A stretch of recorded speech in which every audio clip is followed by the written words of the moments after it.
Hello and welcome to All Under Heaven. So this is a 18-part video series, and it is about all of the things that have happened to sort of create the world that we live in today. I won't do too much talking in this series. I don't particularly like the sound of my own voice, so most of it is either historians or commentators or just other people discussing things. There aren't perhaps that many definitive answers. There's maybe a few, but there aren't that many definitive answers in the series. A lot of it is speculation, because sometimes the best that we can do is speculate because we weren't there at the time, for instance. But we can try and be accurate in our speculation. So that's pretty much what this series is going to be like. There is a lot of information presented, so the videos are quite long, but obviously you don't have to watch them all in one go, just watch them as you can. There's a lot of information that's being presented, and I've aimed for accuracy throughout the whole thing, but I'd always encourage other people to do their own reading and to form their own thoughts. But yeah, let's begin. So, our story begins with John F. Kennedy, the 35th President of the United States. And it all started when I was listening to a Joe Rogan podcast, and I heard a story that I hadn't heard before, or at least not in the way that it was told by Joe. But play that Kennedy speech. It's actually like a 20-minute speech. I think this is the main highlight we're hopefully looking for. Yeah, let me hear The very word secrecy is repugnant in a free and open society. And we are, as a people, inherently and historically opposed to secret societies, to secret oaths, and to secret proceedings. We decided long ago that the dangers of excessive and unwarranted concealment of pertinent facts far outweighed the dangers which are cited to justify it. Even today, there is little value in opposing the threat of a closed society by imitating its arbitrary restrictions. Even today, there is little value in ensuring the survival of our nation if our traditions do not survive with it. And there is very grave danger that an announced need for increased security will be seized upon by those anxious to expand its meaning to the very limits of official censorship and concealment. That I do not intend to permit to the extent that it's in my control.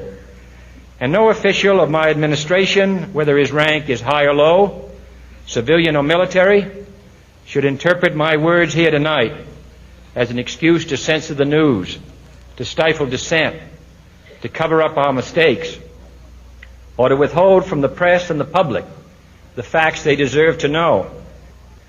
For we are opposed around the world by a monolithic and ruthless conspiracy that relies primarily on covert means for expanding its sphere of influence, on infiltration instead of invasion, on subversion instead of elections, on intimidation instead of free choice, on guerrillas by night instead of armies by day.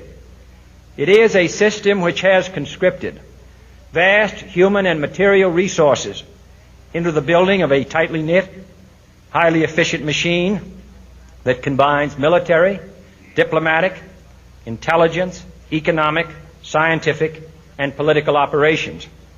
Its preparations are concealed, not published. Its mistakes are buried, not headlined. Its dissenters are silenced, not praised. No expenditure is questioned, no rumor is printed, no secret is revealed. No president should fear public scrutiny of his program, for from that scrutiny comes understanding, and from that understanding comes support or opposition, and both are necessary. That's good. I am not asking your newspaper... You get it.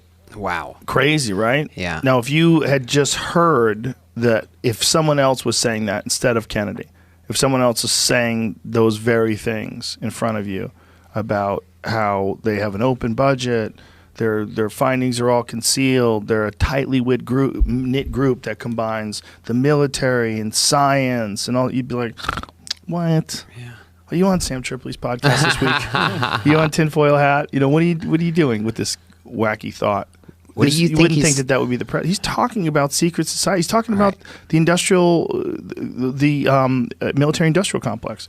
He's talking about all the gears that are in play, all the pieces that are in play that are making money and causing war and deciding what information people should and shouldn't have and what overreach, they're going to put into action. He's foreshadowing everything. So my first thoughts for listening to that were that, things have been slightly exaggerated or put out of context by Joe Rogan. We all know Joe likes to indulge in a few conspiracies. But no, looking into it, that is a legitimate speech from Kennedy, and that is what he said.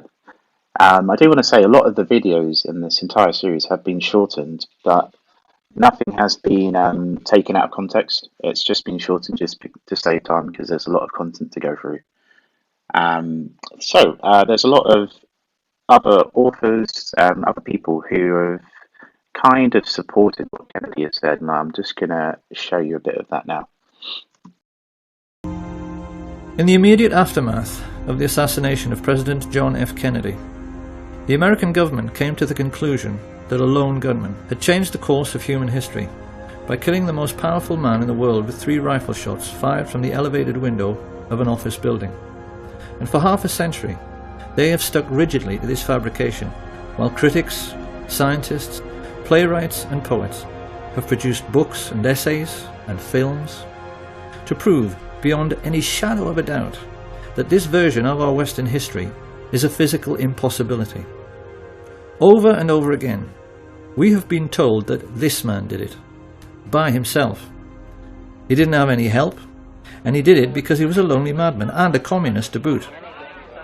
We are also meant to believe that there is nothing remotely suspicious in his being shot on live television in a basement full of police officers before he had a chance to tell his side of the story. So there is quite clearly no need to investigate further. Of course, every thinking person knows this is absolute nonsense.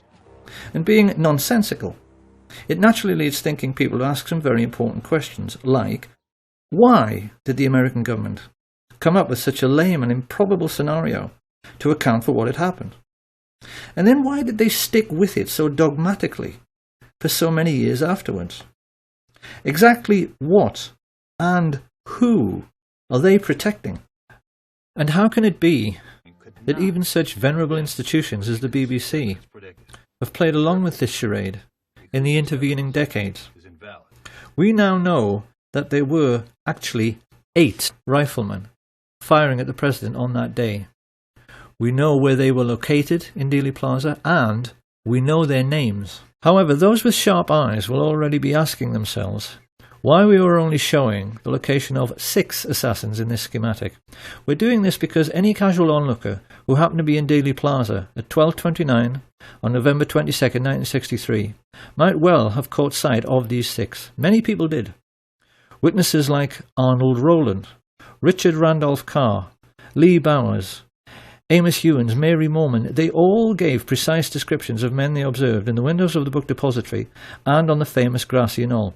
But none of them observed 2 of the riflemen who shot at the president. No one did.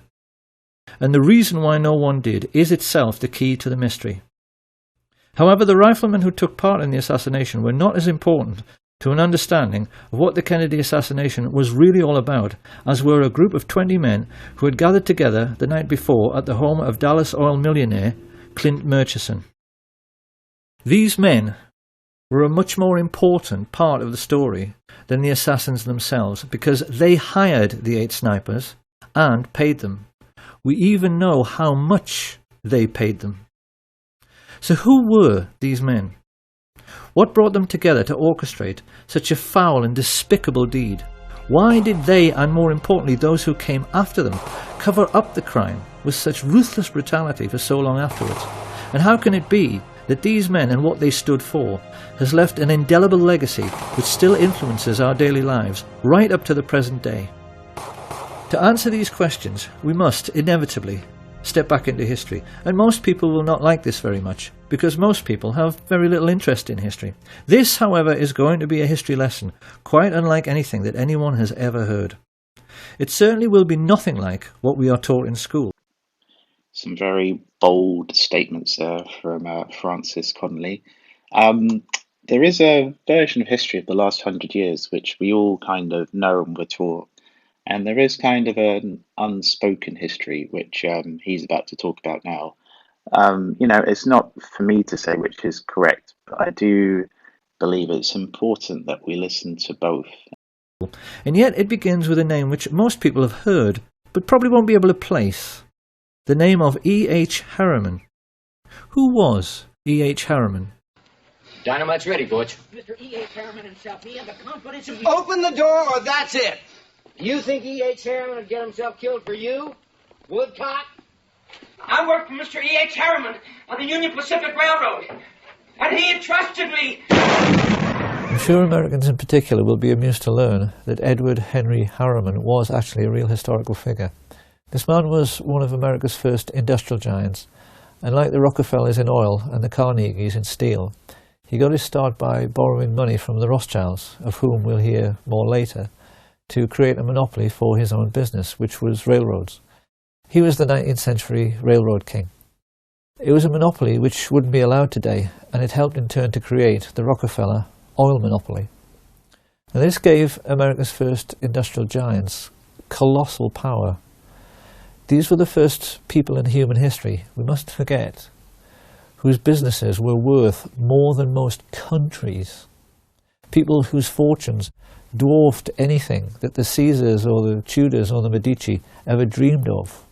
So, being greedy, they used this power to engage in price fixing.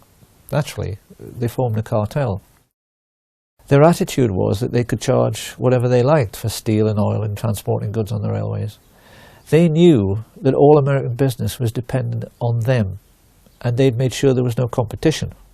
So they could ignore market forces and charge pretty much whatever they liked. Now this naturally caused resentment, and it's very interesting that the press at that time started calling these first industrialists robber barons. Of course, once these fortunes began to be made, others naturally tried to get in on the act. One who succeeded was J.P. Morgan, who became a private banker during this period. But modern critics have discovered that far from being the richest man in America everyone thought he was, it turned out upon his death that Morgan actually only owned 17% of Morgan Bank, and that like so many others he was simply a front for the Rothschild family. 5 years after E.H. Harriman died and handed on the business to his sons, W. Averill Harriman and E. Rowland Harriman, this new breed of Western business moguls faced their first really big test with the coming of World War I. Once again, we must never forget that this was the first time in human history that a truly global conflict had been fought. It was sure to have long-lasting international repercussions, and many observers at the time had their doubts as to whether Western industrial capitalism, which was still in its infancy, could cope with the demands of war production. In the world economic recession which followed, many feared these fledgling industries might vanish altogether as countries struggled with debt and war reparations. But actually, Western capitalism emerged from World War I in a far stronger state than it was in at the beginning. So how could this be? The First World War taught the new class of international bankers and industrialists a very simple lesson. War is good for business. Take, for instance, Remington. We tend to associate their name with typewriters, but actually they made most of the rifles and handguns used during the Great War, and made a colossal fortune in the process. The banks, in their turn, lapped this up because it meant that defence contractors were having no trouble repaying the huge loans they had outstanding, and, best of all, the world's richest nations had had to borrow huge sums from the merchant bankers in the first place to finance the war, the Americans and the British just as much as the Germans. And they would now be repaying these loans to the banks for decades to come at a steep rate of interest. For international merchant bankers, the Rothschilds in particular, the First World War had been a gift from heaven.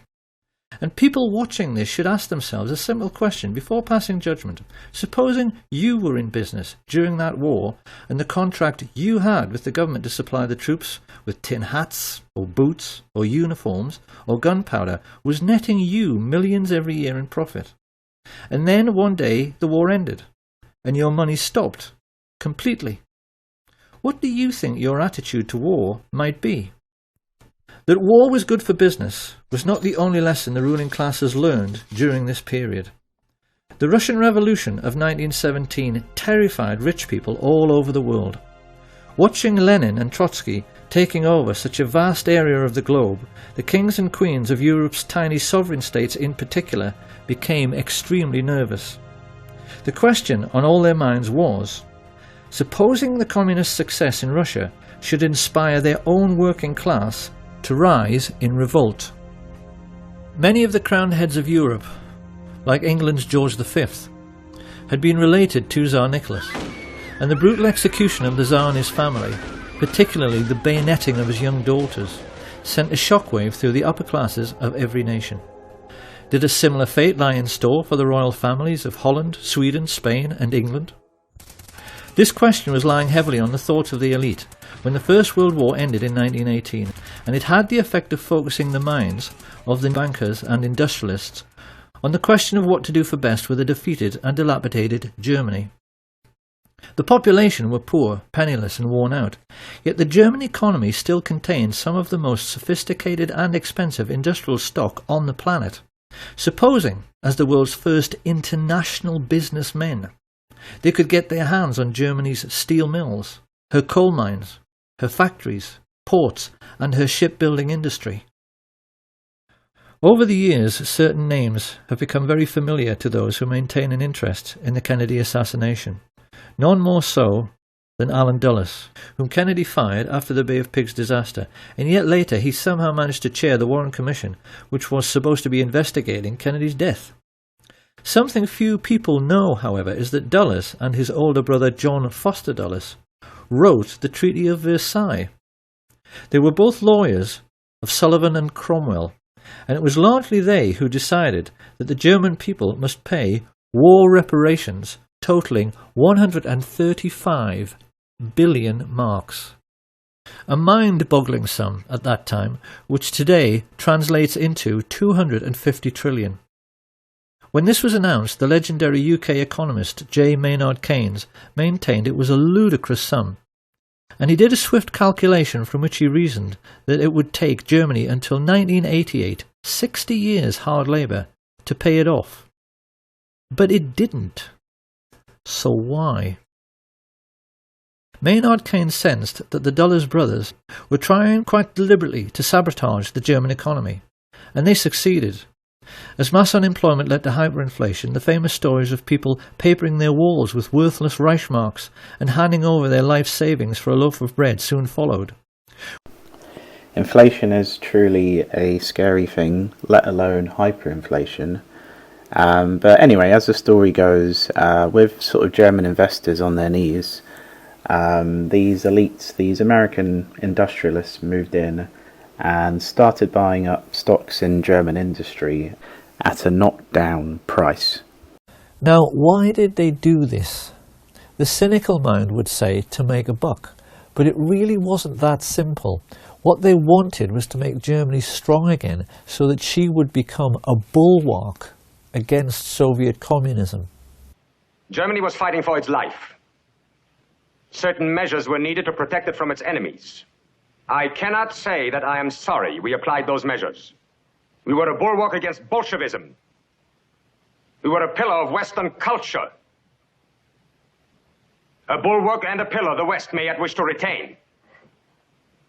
It was around this time that the newspapers, which these same rich people owned, made sure the word Bolshi, a truncation of Bolshevik, entered the English language, so that we would associate Bolshevism with aggression.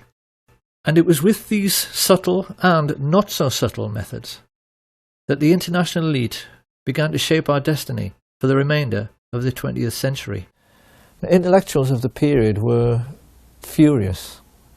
They were incensed, they were depressed, and you get a very good feeling of the political atmosphere of the time from the diaries of the Labour politician Harold Nicolson, when he writes, "We have lost our willpower since our willpower is divided. The people of the governing class think only of their own fortunes, which means hatred of the Reds.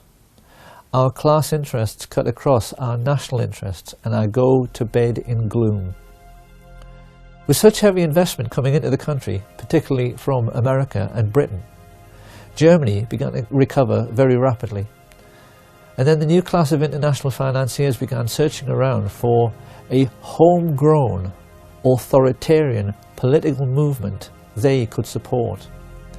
What they needed was someone they could count on to be both aggressive and expansionist. Ultra-right-wing causes, which at normal times would have been ignored and marginalised, were suddenly given very careful consideration, until finally the rich elite found a man and an idea which they felt might deliver the political outcome they desired. Adolf Hitler and his fledgling National Socialist Party. At the same time that the world's rich elite began grooming Hitler for his starring role, they also became even more deeply involved in military intelligence. I say even more because the Dulles brothers, Averell Harriman, and the chief of Remington, Samuel Bush, a man referred to as the original Merchant of Death, had a relationship with American military intelligence stretching back into World War I. The lesson here being that the American variant of military intelligence started out with businessmen protecting their investments, just as if they were a mafia. Right from the very beginning, it had nothing to do with national security and everything to do with money. And when the time came to put together a new secret intelligence service which was going to help protect all the money they had tied up in the German economy, these men also found one was readily available: the Order of the Skull and Bones at Yale University. The emblem of the death's head was sported on the caps of the high-ranking Nazi officers from the very beginning. The symbols of these secret societies always seem to play around with some kind of skull and bones motif, so that it's abundantly clear what their mission statement is. These people are pirates, willing to commit any crime for big money. And they first became established in America at Yale University in 1833 with General William Huntington Russell and Alphonso Taft. Of course, being a secret society, they made other people curious about them, and in 1867 some undergraduates from a rival campus society broke into their headquarters to see what this skull and bones thing was all about. They reported that inside there were lots of lamps and candles, many dilapidated human skulls lying next to a fool's cap and bells, and it was morbidly dark because the walls were covered in black velvet. Initiation rites were then performed on new members, who had to engage in group masturbation and sodomy while they lay in a coffin. Now, it's very easy to dismiss all of this as bizarre, silly and irrelevant until you see the list of Skull and Bones members who have ruled America since Skull and Bones began. Although they only graduate 15 initiates a year, those 15 have always gone on to occupy the very highest positions in American society. US Secretary of State William Max Evarts was a Bonesman, as was Treasury Secretary Franklin McVeigh, Chief Justice Simeon Eben Baldwin, and the 27th President of the United States, William Howard Taft. The founder of American football, Walter Camp, came through Skull and Bones, as did the very first chairman of the Federal Reserve, Pierre Jay, and director of Standard Oil, Percy Rockefeller. Averell Harriman, the son of E.H. Harriman and founder of Harriman Brothers, the largest investment bank in the world, was a Bonesman, and so were both of the George Bush presidents. During his premiership, John F. Kennedy was surrounded by Bonesmen like McGeorge Bundy and David Acheson, son of Dean Acheson. Kennedy knew these men refer to each other as brothers under the skin. They swear an oath of secrecy and then ruthlessly vow to help each other's careers in any way they can throughout their lives, even if it means committing murder. In Britain, every literate person knows that all of the top police officers are Freemasons. Because if there are 10 candidates for a top job, a Mason will always select a brother Mason for the post.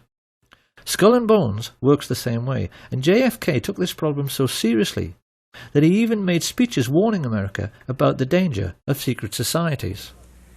The very word secrecy is repugnant in a free and open society. He knew the people on this list were neither silly nor irrelevant, because he knew they were the real holders of power in America, operating as they were, as an unelected shadow government accountable to no one. And it was these same people who brought Hitler to power during the 1920s by becoming business partners with leading German industrialists. The reality of the situation prevailing at that time can be very easily understood simply by looking at the cover of Fritz Thiesen's book, I Paid Hitler, on which he is depicted as a puppet master controlling Hitler's strings. Thiesen was a billionaire industrialist. He was the man who built the Bismarck. His company, United Steelworks, made 3/4 of all Germany's steel, and he joined together with Skull and Bones members Prescott Bush and George Herbert Walker to financially assist the Nazi Party. Together they recruited head of the German central bank Hjalmar Schacht to the fascist cause, and then combined with other leading industrialists to sign the letter which convinced Hindenburg to appoint Hitler as Chancellor on the 20th of February 1933.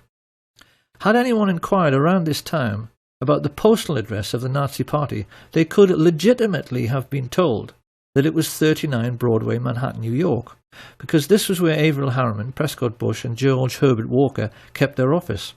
And being no fool, Fritz Thyssen used their banking services to set up secret cash funds funneled through another bank in Rotterdam, the Bank voor Handel en Scheepvaart, to finance the building of the first official Nazi Party headquarters, the Brown House. This was all done with the full cooperation of the Dutch bankers, who orchestrated this entire sinister business with the assistance of the Thyssen family lawyer, Allen Dulles. Of course, the Germans themselves were ecstatic.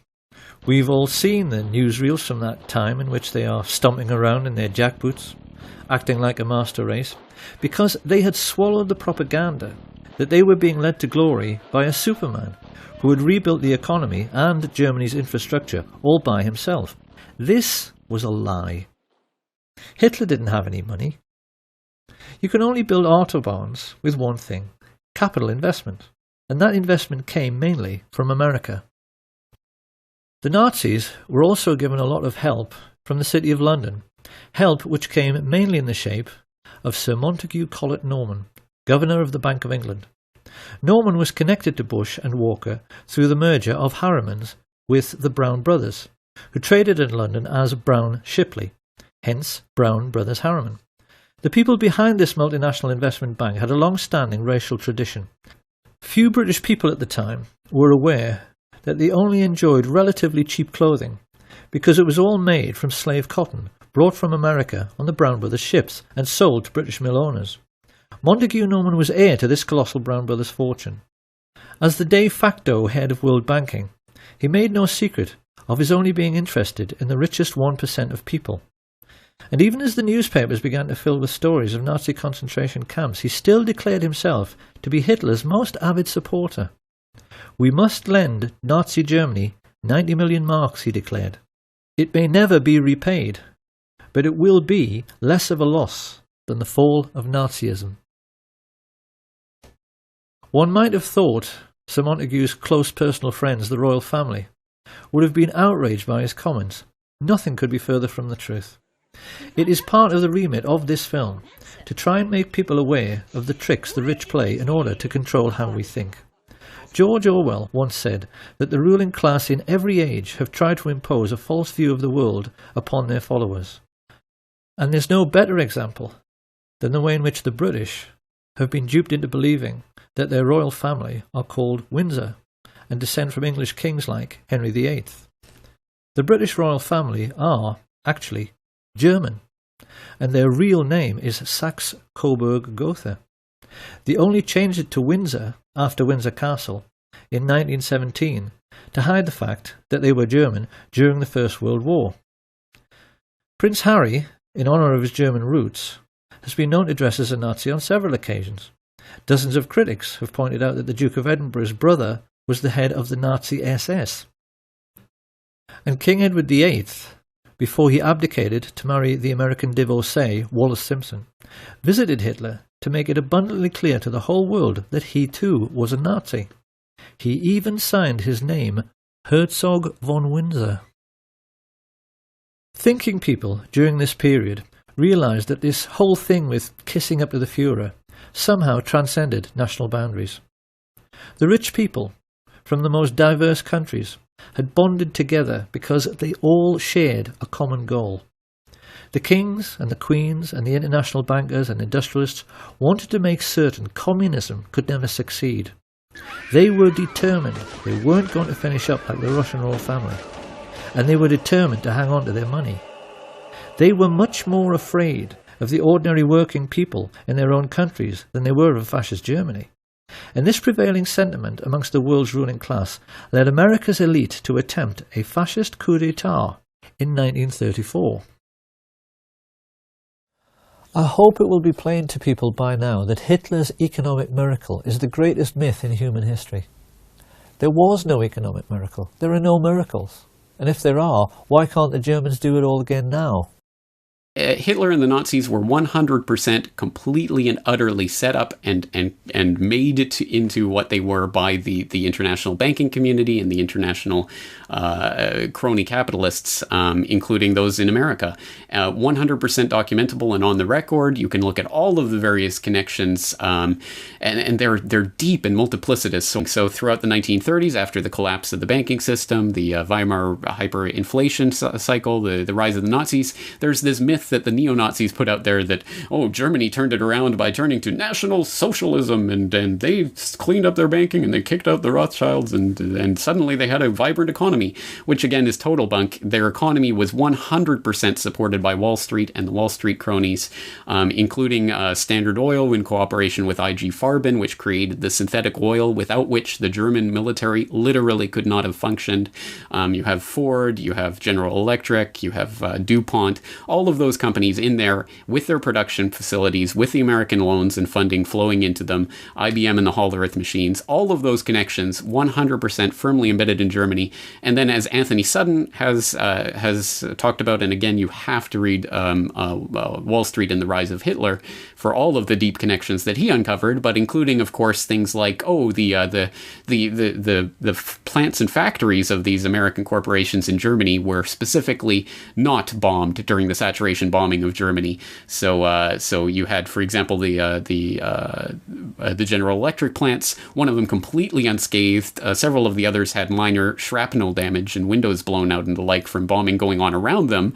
Or the Ford plant in Cologne, the largest Ford plant in the country, and one that the Allies specifically knew was creating machinery and weaponry for the German Wehrmacht, specifically avoided by the Allied bombers. So again, we know that American industry and finance was helping the German war machine the entire time. There was the connections that lasted all the way up through the 1940s. We know, for example, the Bush family, Bush Harriman, the banking brothers were helping to fund Hitler through the back door, and that's been, we've talked about that in previous editions of the Corbett Report. There's a very, very, very big picture that I'm attempting to at least paint the broad outlines of here, that Hitler was 100% supported by the banking oligarchy, 100% supported by the financiers and the capitalists from America, and absolutely set up to be the tyrannical dictator that they could fight against that would cause, well, everything that World War II caused. If you want to construct a network of new roads and new steelworks and new factories, you need one thing: money. You need investment. And the investment didn't come from Hitler. It came from Brown Brothers Harriman and their business associate, Fritz Thyssen. It came from Hjalmar Schacht and his best friend, Sir Montague Collett Norman. It came from men like Axel Wenner-Gren, the Swedish multimillionaire arms manufacturer, and Charles Beddoes, the French business mogul. These people were all in the same bed with their Nazi friends, the Duke and Duchess of Windsor, the Dulles brothers, Prescott Sheldon Bush, and George Herbert Walker, with whom they'd created the Union Bank for laundering Nazi money. And with stage one of their plan for world domination complete, they now turned to the second phase, which was meant to be the overthrow of American democracy and the imposition of fascist government upon the United States. In order to pull this off, these Nazis raised money from America's richest families, many of whom, in this new consumerist society, had become household names. The Colgate family, the Birdseye family, the DuPont family, the Rockefeller family. These people handed over millions to the American financiers of Hitler so they could hire, train and supply a private army which would attempt to overthrow the democratically elected government of Franklin Delano Roosevelt and impose fascist dictatorship in America. Of course, it's natural to wonder, considering they had such advantages, how on earth they failed to pull it off. The simple answer is that they chose the wrong man, because their choice to lead this Nazi insurrection was Major General Smedley Darlington Butler, the most decorated soldier of the period and in all of American history, perhaps the most unsung hero of all. Because Smedley Butler was the most genuine Democrat and lover of liberty the world has ever seen. I appeared before the Congressional Committee, the highest representation of the American people, under subpoena to tell what I knew of activities which I believe might lead to an attempt to set up a fascist dictatorship. The plan as outlined to me was to form an organization of veterans, to use as a bluff, or as a club at least, to intimidate the government and break down our democratic institutions. The upshot of the whole thing was that I was supposed to lead an organization of 500,000 men, which would be able to take over the functions of government. My main interest in all this is to preserve our democratic institutions. I want to retain the right to vote, the right to speak freely, and the right to write. If we maintain these basic principles, our democracy is safe. No dictatorship can exist with suffrage, freedom of speech and press. Smedley Butler tricked the plotters into thinking he was interested for just long enough until he was sure who all the major players were, and then he told the president. This put FDR in a quite impossible position. America at that time was just coming out of the Great Depression.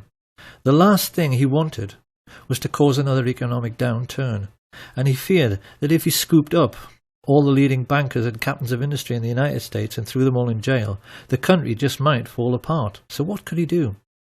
To Smedley Butler's utter incredulity, he chose, in the end, to do nothing. In spite of the fact that these men had committed treason and should have been hanged, their power was such that they were not even charged, let alone tried, and so great was their influence, they were able to keep America out of the war until December the 7th, 1941.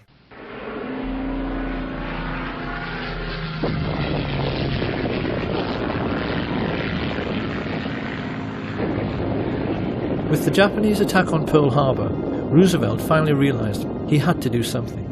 His response was the Trading with the Enemy Act, which allowed him to seize assets like the Union Bank, through which Bush, Walker and Harriman had been financing Thiessen.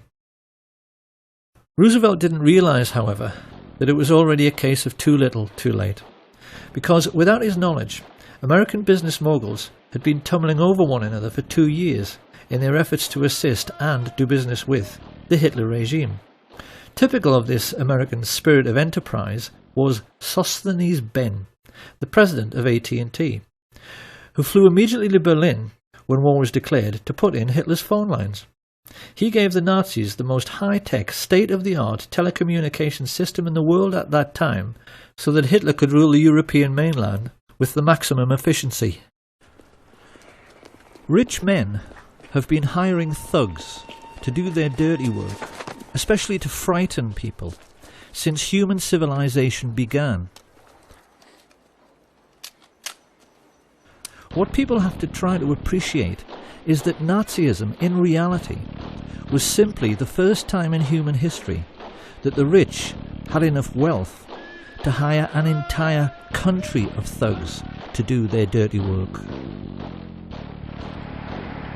Some of the most emotive images in world history are those of the Nazi war machine swooping across the Low Countries to begin their occupation of France, and people have always assumed that the trucks used for the miles-long troop convoys must have been German trucks.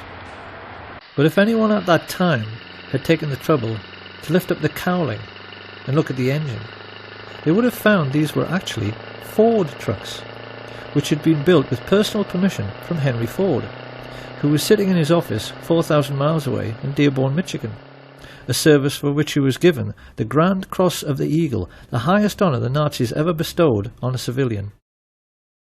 Ford sued the U.S. Army, the U.S. government in the 50s because during the war the U.S. Air Force bombed their tank-making facilities in Germany. And this is true. And what was it, like 52 or something? They sued the U.S. government for destroying their factories. And they won. They won the lawsuit. So I had to write a little song for Henry here.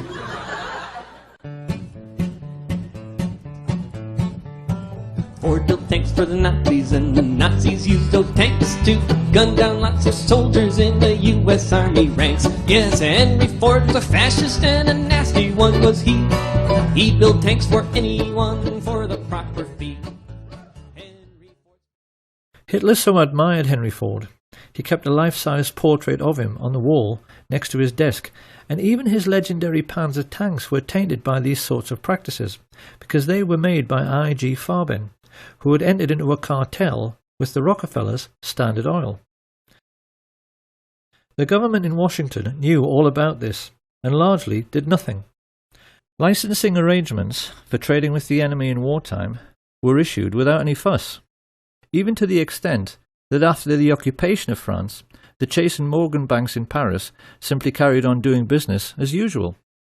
The incredible truth, which the rich elite have managed to hide from the world for 70 years through their control over school books and our education system, is that the Nazi war machine was actually an American business. And for the Rockefellers, DuPonts, Harrimans, Walkers and Bushes in particular, it was a highly lucrative business. If they had wanted to, the Western multinationals could have grounded the Luftwaffe and stopped the war at any time, because the German aircraft were totally dependent on imported supplies of tetraethyl lead, an additive which prevents knocking in aero engines. But Standard Oil kept the supply of this vital resource going through neutral Switzerland for the entire war. And any Dutch people who might be wondering at this point what kind of percentage the Swiss took from this little arrangement, they need to be aware that thanks to Prince Bernhard von Lippe of the Netherlands, the father of the recently retired Queen Beatrix and prominent member of the Nazi Party, Royal Dutch Shell gave Hitler millions of tons of crude oil for nothing. The Dutch royal family actually fueled the invasion force which annexed Holland and were instrumental in helping the Nazis to rape their own country.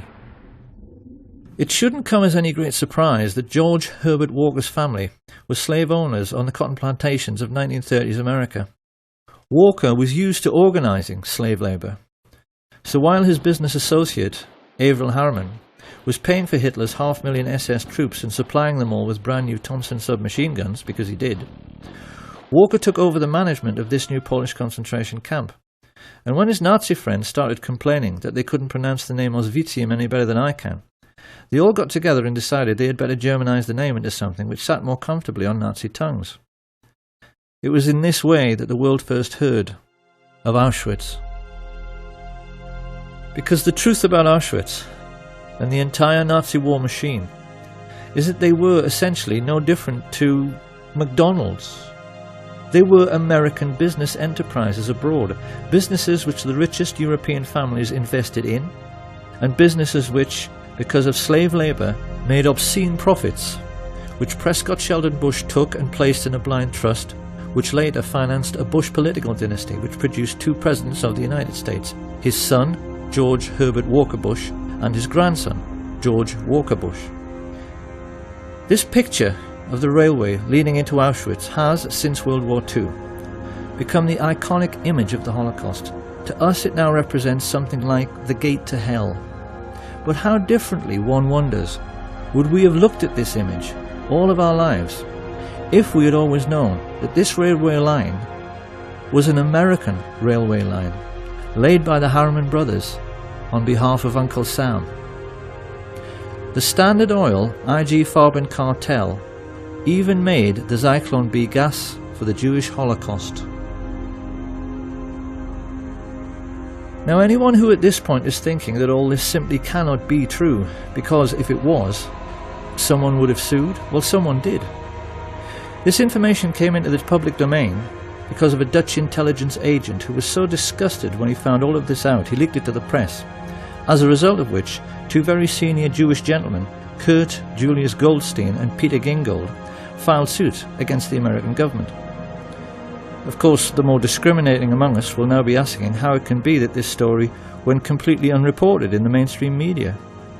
One might just as well ask why the Times in London was writing favourable stories about the Nazi concentration camps throughout the 1930s, and why Lord Rothermere was still referring to Hitler as a great gentleman as late as 1940. You really would think by now that people would have realised that it isn't so much the bias in the media which really matters, it's the things they know about, but never tell you, that really matter.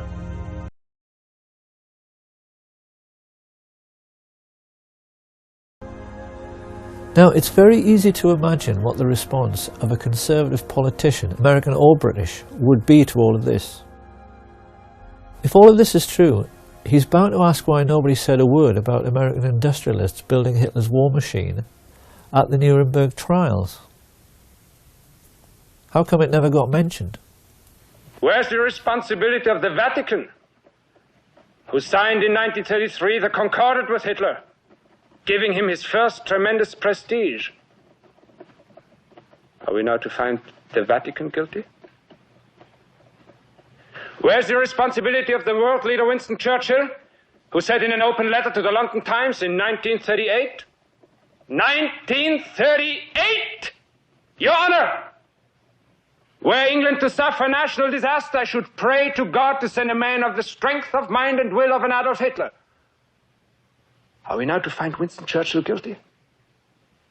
Where's the responsibility of those American industrialists who helped Hitler to rebuild his armaments and profited by that rebuilding? Are we now to find the American industrialists guilty? No, Your Honor, no. Germany alone is not guilty. The whole world is as responsible for Hitler as Germany. It is an easy thing to condemn one man in the dark. It is easy to condemn the German people, to speak of the basic flaw in the German character that allowed Hitler to rise to power. But at the same time, comfortably ignore the basic flaw of character that made the Russians sign pacts with him. Winston Churchill praise him. American industrialists profit by him. American industrialists profit by him. Some of these old school actors, they really gave it their all. But anyway, moving on. More importantly, we are going to move on from World War II in this chapter. Sorry, it's quite a lengthy section, and you're listening to a lot of Richard Connolly speak. But the reason for that is that to understand sort of later ideas, you do need to have a bit of a background first. So there's just a bit more in it. It does move on in a bit. In school, we are taught that the Allies defeated Nazi Germany in World War II. This is not true. The Nazis won the war. Because the real Nazis, the rich, played on both sides. That's what a rich businessman does. He arranges things so that he is well thought of by both sides, so then whoever wins, he wins, and his money is safe. Now, a lot of people will still think it is simply ludicrous to suggest the Second World War was a phony war.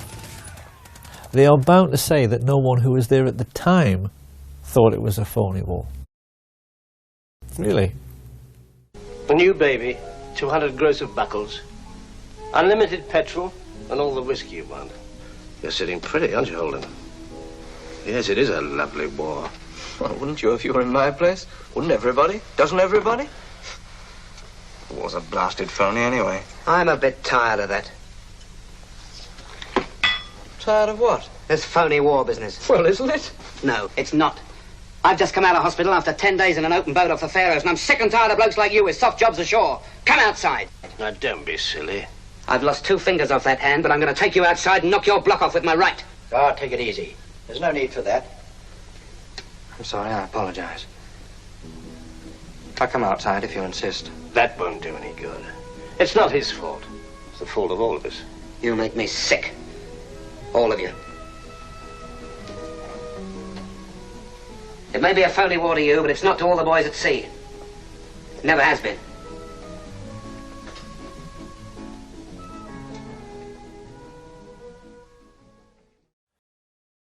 And you can see in the more intelligent movies from that period, like Hitchcock's Saboteur, that the artists and writers of that time knew the rich were fascist and completely understood what they were really up to. Why is it that you sneer every time you refer to this country?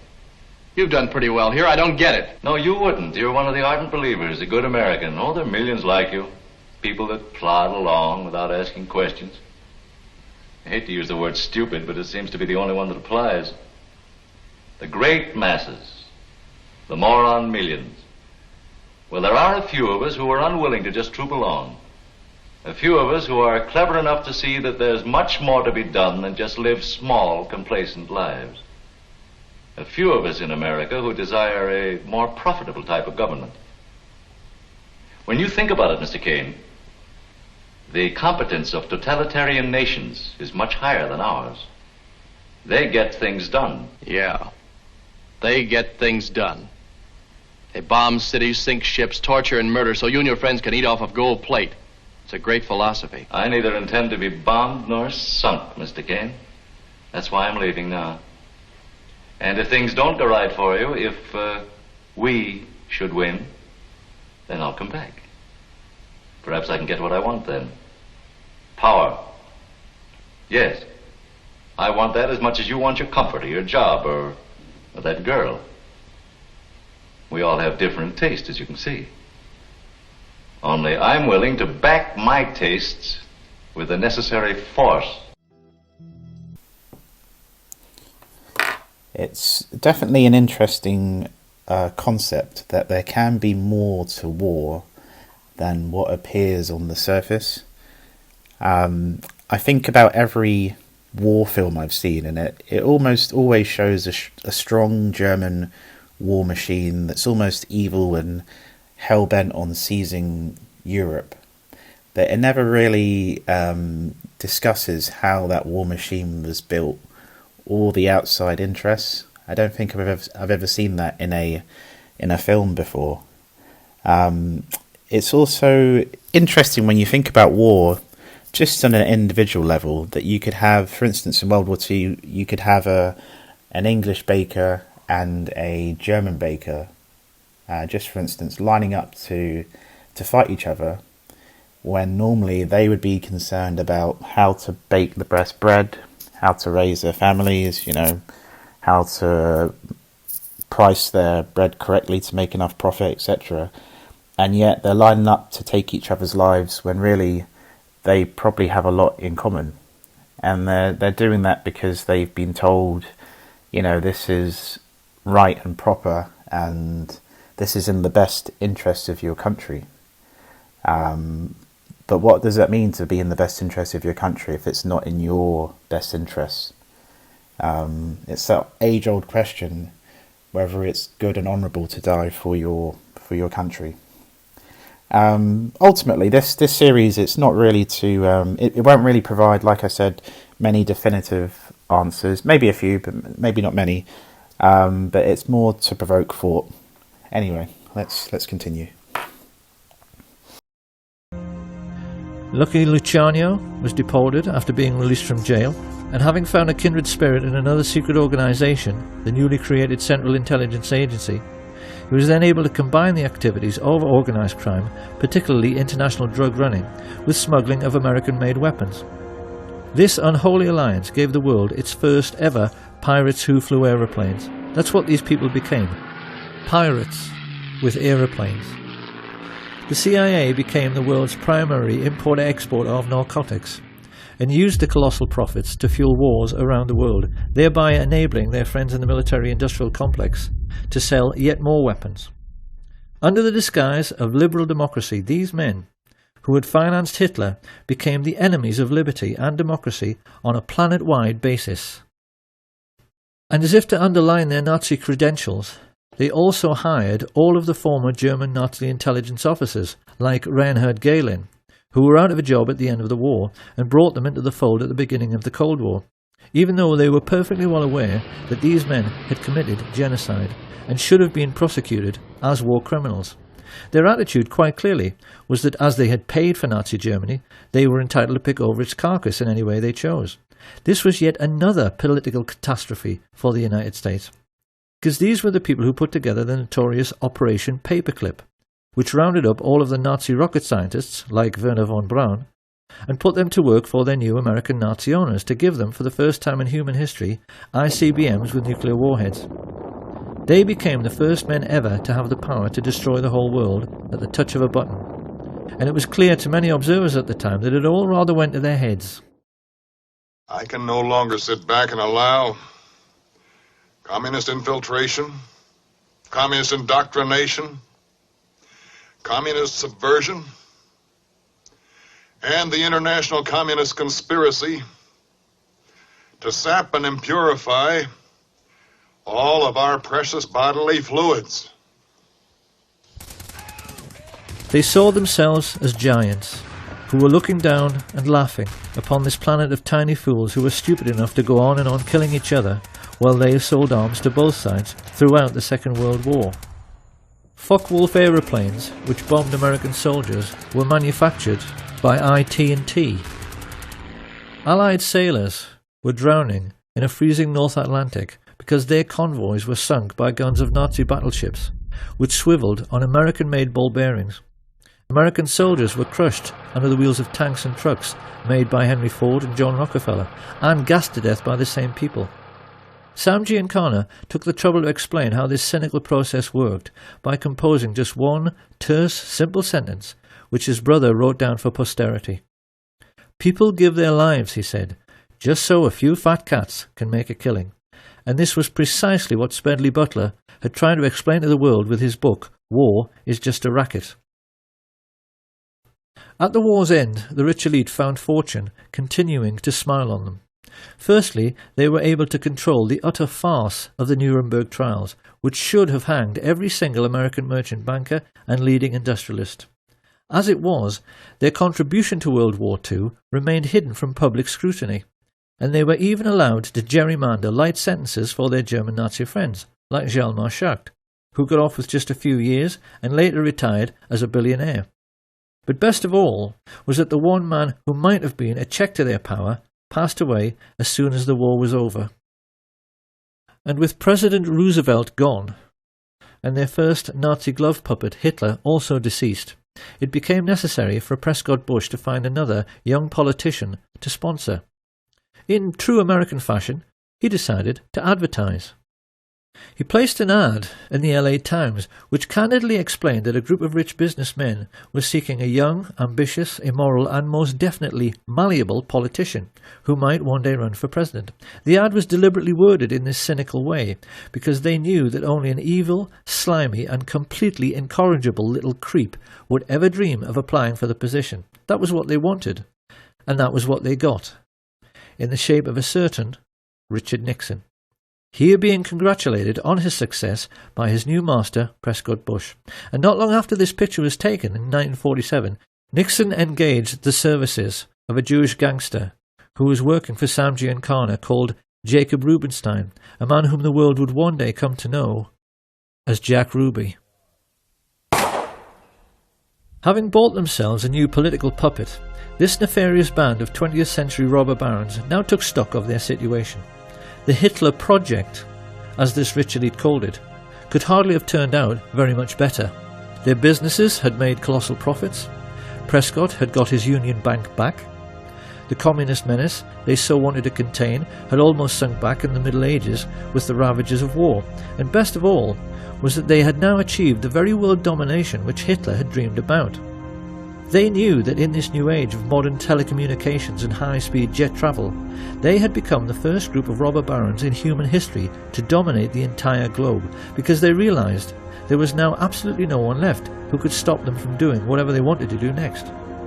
However, they also realized that bombed out and dilapidated Europe would not be able to bear another war for many decades.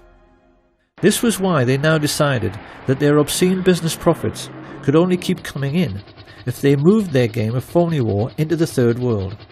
And this was how the CIA came to instigate conflict throughout the Middle East, Southeast Asia and Central America. Chuck Giancana well remembers a conversation which he had with his mafia boss brother Sam during this period, in which he questioned him with genuine anxiety about the communist menace spreading throughout the world. The TV news was painting a sinister picture of a Soviet enemy with millions of fifth columnists, which was intent upon taking over the entire planet. Hadn't he heard of the domino theory, and wasn't he worried about it? In response, Sam Giancana simply smiled at his kid brother's naivety, and he asked him, didn't he realise that the United States, by which he meant the shadow government, not the official one, wanted to take over the world as well? And that the whole idea of communism was just the excuse they were using to do it? He told him that in China they had already succeeded in getting a member of the Chinese mafia, a brutal gangster called Mao Zedong, into power, just so they could sell more cigarettes in Asia. Communism was just their excuse. And it was pretty much the same story in the Philippines, with a crooked politician the mafia levered into power called Ferdinand Marcos. As for the United States, Big Brother Sam explained that the fat cats were fully aware that Americans will do anything for patriotism. Hence, you must always provide them with an enemy, a boogeyman. They won't overwork themselves just to make huge profits for fat cats, for any other reason. So new enemies had to be found or created. This is what Joe McCarthy's Reds Under the Bed scare had really been all about. And they used the same excuse in Laos, Chile, Guatemala, El Salvador, Iran, Honduras, Vietnam and Cuba. If a small country refused to go along with American business interests, which basically meant with the rights of Western multinationals to pay slave wages to third world peasant farmers growing commodities like tobacco or sugar or fruit, they simply labelled them as communist, assassinated the democratically elected head of state with teams recruited from their secret societies, the Central Intelligence Agency and the Mafia, and put in a man favourable to their interests, as with the Shah in Iran. Simple. And even more to this, Giancana explained to his brother that the political game at home had to be played in the same way as the phony war game abroad. The lesson was that a businessman always protects his interests by playing both sides. Sam Giancana knew that the Second World War had been exactly the same as all the CIA's covert wars during the 1950s. They were conducted in order to make more money for the super-rich, because in every case they were selling weapons and fuel to both sides just as they had the Germans. On the American mainland, this cynical attitude manifested itself in the way the gangsters supported the campaigns of both leading candidates in every political head-to-head, in order to make sure that whoever got elected, he was always their man and on their side. So this was the real political world, which the young Senator John F. Kennedy became a part of in 1950s America. It was a world ruled by a super-rich cabal of secret Nazis who had built the fascist war machine and concentration camps purely to protect themselves and their money from socialist Russia. Having avoided prosecution for the greatest crime in human history, they were confident that they could kill anyone and get away with it, particularly if it was someone who might interfere with their power to instigate phony wars in order to make huge fortunes by lending money and selling weapons to both sides. The war in which he himself had bravely fought was a sham, and even John F. Kennedy did not understand this. Or perhaps we should say that he didn't fully understand what was going on. Is this the real life, or is it mere fantasy? You know, people, particularly historians, they can twist things to, suit their own beliefs and ideas. Interestingly, you can possibly make that same argument today from even more current events. The idea of war being a racket and the CIA being an arm of these elites to enforce their ideas and aims on the world. We all know the old trope of the tinfoil hat-wearing conspiracy theorist who believes crazy things like the government is spying on us, and the military is spraying things in the sky, and the CIA ships in the drugs. Except those things aren't so crazy after all. As it turns out, many of the old conspiracy theorist fantasies are actually true. Here are 5 examples of things that were once derided as zany conspiracy paranoia, and are now accepted as mundane historical fact. Number 1. The CIA ships in the drugs. The Central Intelligence Agency, the most well-known branch of America's shadowy intelligence community, features in a number of popular conspiracy theories. One of the theories about the CIA's dirty dealings that has been around for decades is that the agency helps bring illegal drugs into the United States. But this isn't just a theory. In fact, the CIA has been involved in drug running from its very inception. Just months after its creation in 1947, the agency began a relationship with the Corsican mafia that controlled the old port of Marseille in post-war France. That relationship involved a quid pro quo.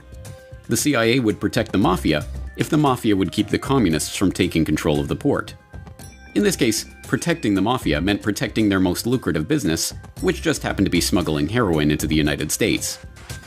This French connection thrived for decades, with the majority of the heroin in the US in the post-war period coming via France under the watchful eye of the CIA.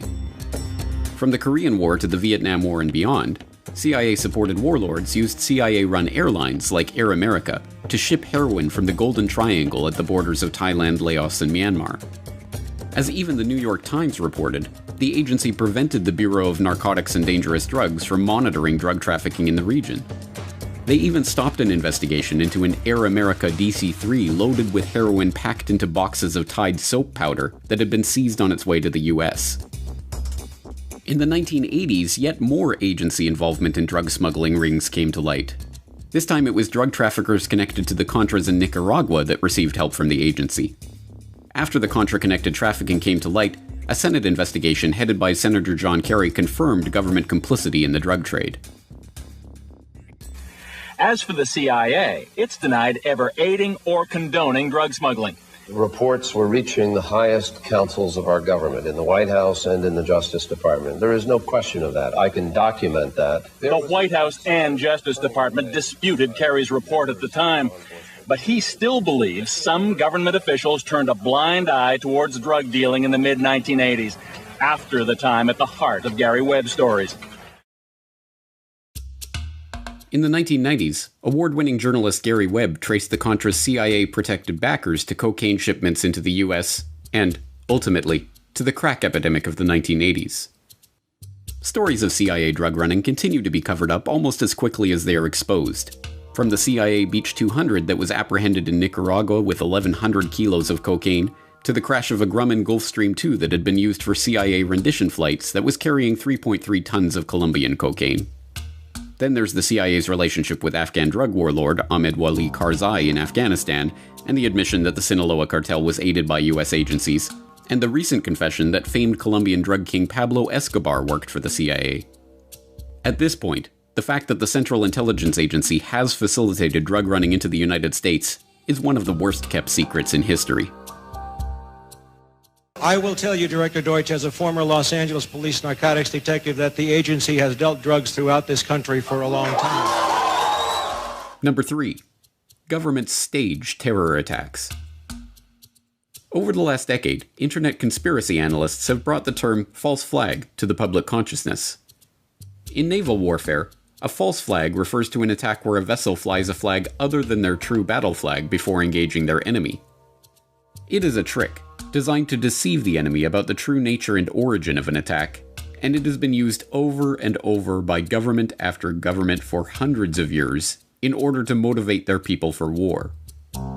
In August 1964, the USS Maddox, a US destroyer on patrol in the Gulf of Tonkin, believed it had come under attack from North Vietnamese Navy torpedo boats, engaging in evasive action and returning fire. The incident led to the Gulf of Tonkin resolution authorizing President Johnson to begin open warfare in Vietnam. It was later admitted that no attack had occurred, and in 2005 it was revealed that the NSA had manipulated their information to make it look like an attack had taken place. The United States' official declaration of war on North Vietnam in 1964 came after an alleged incident involving 2 U.S. destroyers being attacked by North Vietnamese PT boats in the Gulf of Tonkin. This was known as the Gulf of Tonkin incident. This single situation was the catalytic pretext for massive troop deployment and full-fledged warfare. One problem, however: the attack on the U.S. destroyers by Vietnamese PT boats never happened. It was a completely staged event to have an excuse to enter the war. In November of 2001, the LBJ Presidential Library and Museum released tapes of phone conversations with the President and then Defense Secretary Robert McNamara, where they openly discussed plans to use the staged Gulf of Tonkin incident as a pretext to expand the war. Then, in late 2005, the National Security Agency declassified its own official history of the Gulf of Tonkin and admitted that intelligence agency officers had deliberately skewed the intelligence and claimed that Vietnamese patrol boats had attacked U.S. destroyers, when in reality they had done nothing, even while being fired on by U.S. forces. Former Secretary of Defense Robert McNamara stated years later that the Gulf of Tonkin incident was a mistake, while many other insiders and officers have come forward, relaying that it was a contrived farce, a complete lie. Once in the war, it was business as usual. In October 1966, President Lyndon Johnson lifted trading restrictions on the Soviet bloc, knowing full well that the Soviets were providing upwards of 80% of North Vietnam's war supplies. Consequently, Rockefeller interests financed factories in the Soviet Union, which the Soviets used to manufacture military equipment and send it to North Vietnam. However, the funding of both sides of this conflict was only one side of the coin. In 1985, Vietnam's rules of engagement were declassified. This detailed what American troops were and were not allowed to do in the war. It included absurdities like North Vietnamese anti-aircraft missile systems could not be bombed until they were known to be fully operational. No enemy could be pursued once they crossed the border of Laos or Cambodia. And most revealing of all, the most critical strategic targets were not allowed to be attacked unless initiated by high military officials. Apart from these imposed ludicrous limitations, North Vietnam was informed of these restrictions and therefore could base entire strategies around the limitations of the American forces. This is why the war went on so long. And the bottom line is this: the Vietnam War was never meant to be won, just sustained. This war for profit resulted in 58,000 American deaths and 3 million dead Vietnamese.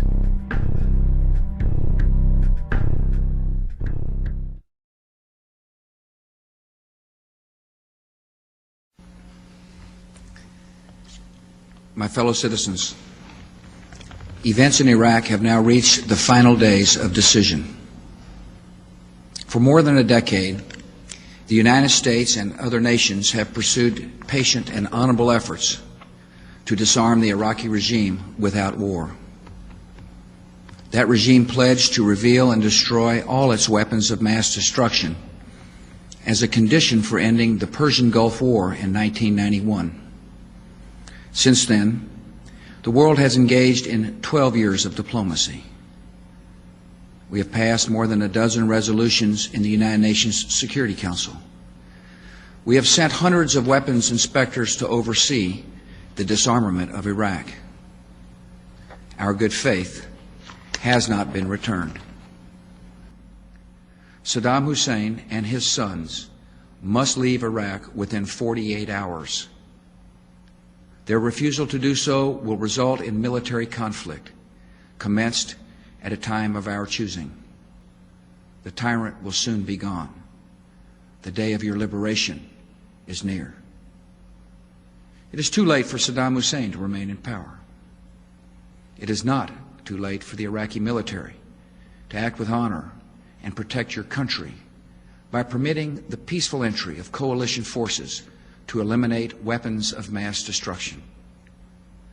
Our forces will give Iraqi military units clear instructions on actions they can take to avoid being attacked and destroyed. I urge every member of the Iraqi military and intelligence services, if war comes, do not fight for a dying regime that is not worth your own life. And all Iraqi military and civilian personnel should listen carefully to this warning. in any conflict. Your fate will depend on your actions. Do not destroy oil wells, a source of wealth that belongs to the Iraqi people.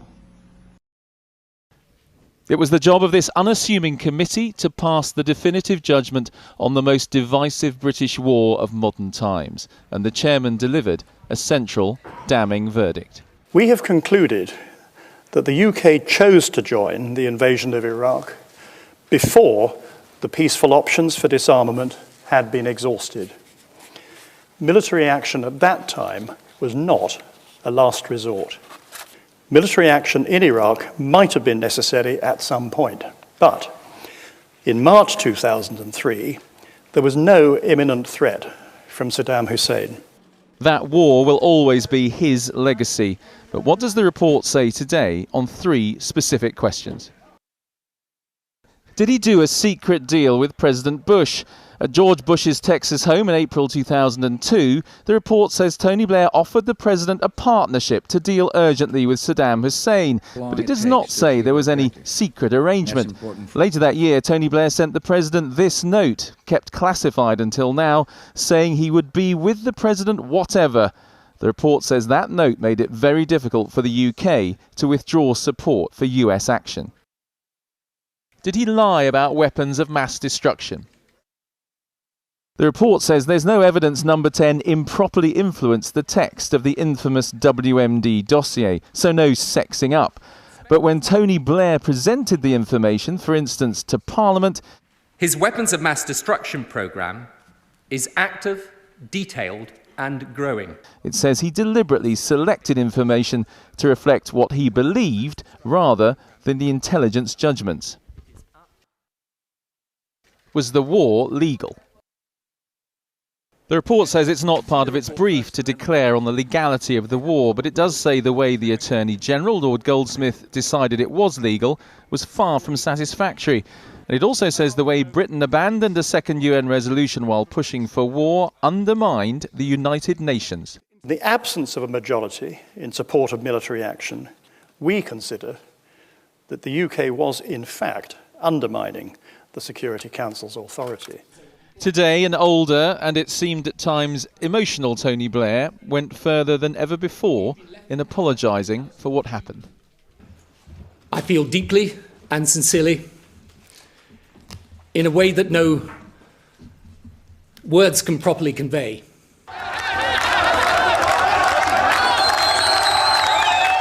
The manipulation of truth that paved the path to war in Iraq didn't just flow through politicians' speeches. It flowed far more effectively through major media outlets.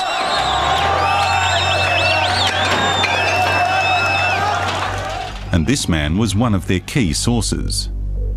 When Adnan Saeed al-Hadiri fled Iraq in 2001, he had quite a story to tell. He was an engineer, he claimed, used by Saddam to build specialised bunkers and other facilities for chemical, biological and nuclear weapons research. Inside of these buildings, I did the finishing off that they needed for clean area, antibacterial, resistance to bacteria, and resistance for chemicals. He brought out documents too, plans, specifications, locations and contracts. Al-Hadiri told his debriefers he'd helped build or had seen hundreds of sites throughout Iraq. Know that this place is not normal place, not for normal chemicals. The exhausting is not normal.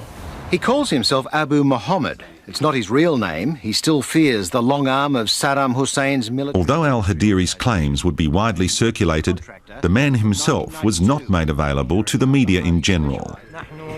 His story was given to just 2 outlets, hand-picked by the American-backed exiled Iraqi opposition movement, the Iraqi National Congress, or INC. The print story was given to New York Times reporter Judith Miller. She's now being criticised after revelations that most of her stories about Iraq's weapons of mass destruction, a topic upon which she built a reputation as a specialist, came from one source, the leader of the INC, Ahmed Chalabi. The chosen television outlet was ABC TV in Australia, through freelance cameraman and journalist Paul Moran. Moran was later killed in Iraq while working for the ABC. The Australian Navy is pushing closer to the Iraq... Now it has been revealed that Moran worked extensively for the INC and with a company working for American intelligence and the Pentagon, employed to spread anti-Saddam propaganda. And al-Hadiri's story certainly hit that mark. After his debut on ABC TV and in the New York Times, al-Hadiri went into hiding, reportedly given protection by the CIA. His claims were reprinted and broadcast by dozens of other media outlets throughout the world, greatly influencing both public and government opinion. But coalition forces have yet to find any sign of the numerous facilities detailed by Adnan al-Hadiri. This story is about how al-Hadiri's claims were manipulated into the mainstream media. And I've always said the media is as culpable as the governments in this build-up to the war. Allegations about me being a spy are ridiculous. I work at the pleasure... Former weapons inspector Scott Ritter has been embroiled in controversy since weapons inspectors were expelled from Iraq in 1998. Ritter's ties to some Iraqis and his outspoken opposition to the rationale for war antagonised the Bush administration, to the extent that some leading figures branded him a traitor. But it wasn't just the government that Ritter attacked. Throughout the lead-up to the war, he consistently claimed that the media were being played into the hands of Iraqi exiles and the American government. The media wanted a sexy headline. They wanted a sexy story. And here's a man who's telling a sexy story, and suddenly he's featured on, Australian newscasts, American newscasts. The man who helped orchestrate publicity for al-Hadiri was Zab Setna, media spokesman for the INC. Setna spent more than a decade working in and around Iraq, much of it with his Australian mate Paul Moran. After the INC helped al-Hadiri escape from Iraq, it was Paul Moran who was called in to do the one television interview that would go around the world. We got him out. And when it turned out that he was probably the single most significant defector who came out of Iraq in terms of his knowledge of the Iraqi weapons program. And it was a huge worldwide scoop for Paul. And it was a very significant bit of information. 15 months after Moran broke the al-Hadiri story, he was killed here at Sulaymaniyah in Iraq, just near the Iranian border. After his death, key information was revealed about some of his connections. His funeral in Adelaide 10 days later was a major event. Condolences, political figures, friends, workmates and relatives arriving in the southern capital from all over the world. Among the faces in the Adelaide crowd that day was a shadowy figure called John Rendon, one of Washington's most powerful and influential spin doctors, engaged by the Pentagon and the CIA to disseminate anti-Saddam propaganda.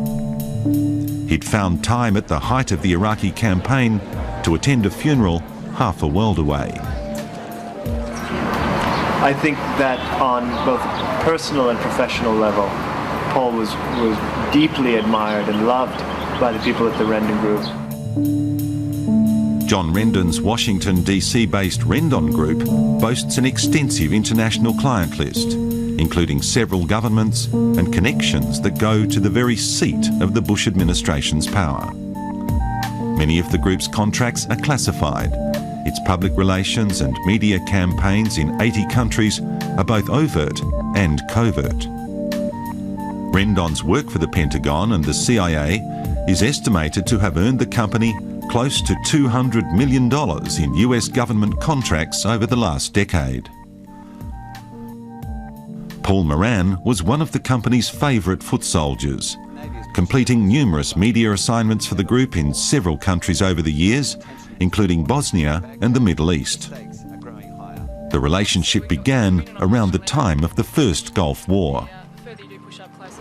when I first met Paul, we were working for the government of Kuwait. Then that ended after Kuwait was liberated by the Americans. And then the Render Group came back to us.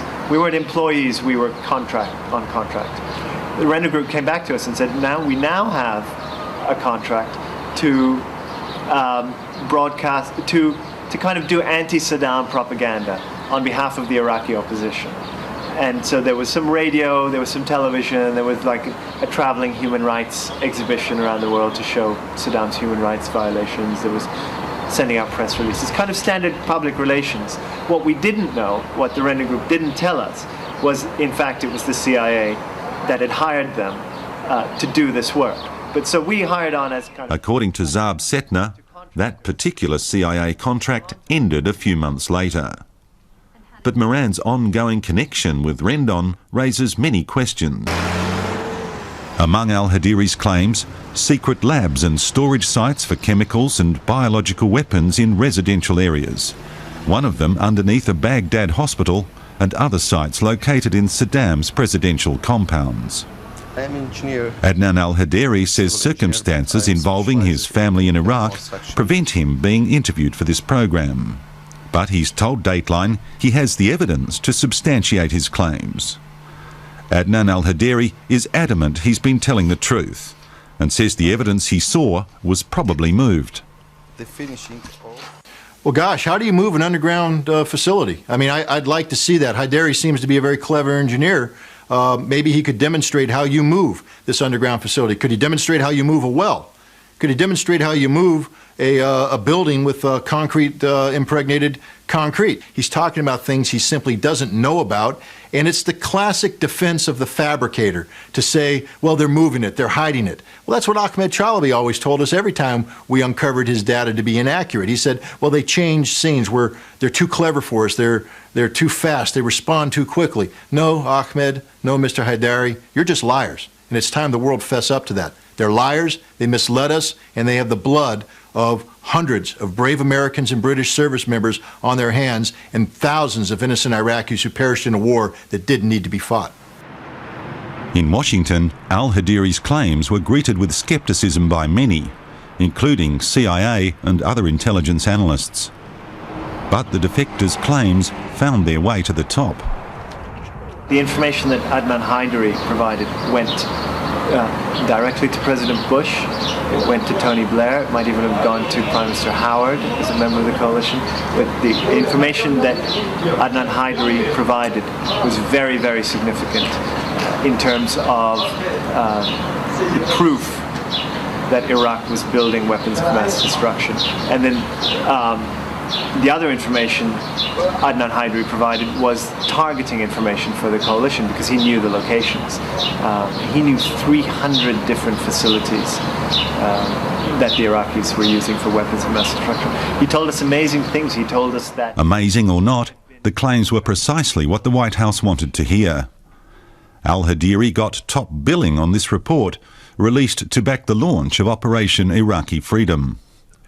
Scott Ritter says the engineer simply couldn't have known what he claimed. Well, you know, how does he know this? I mean, this is a man who apparently did everything. This was the most valuable man in Iraq.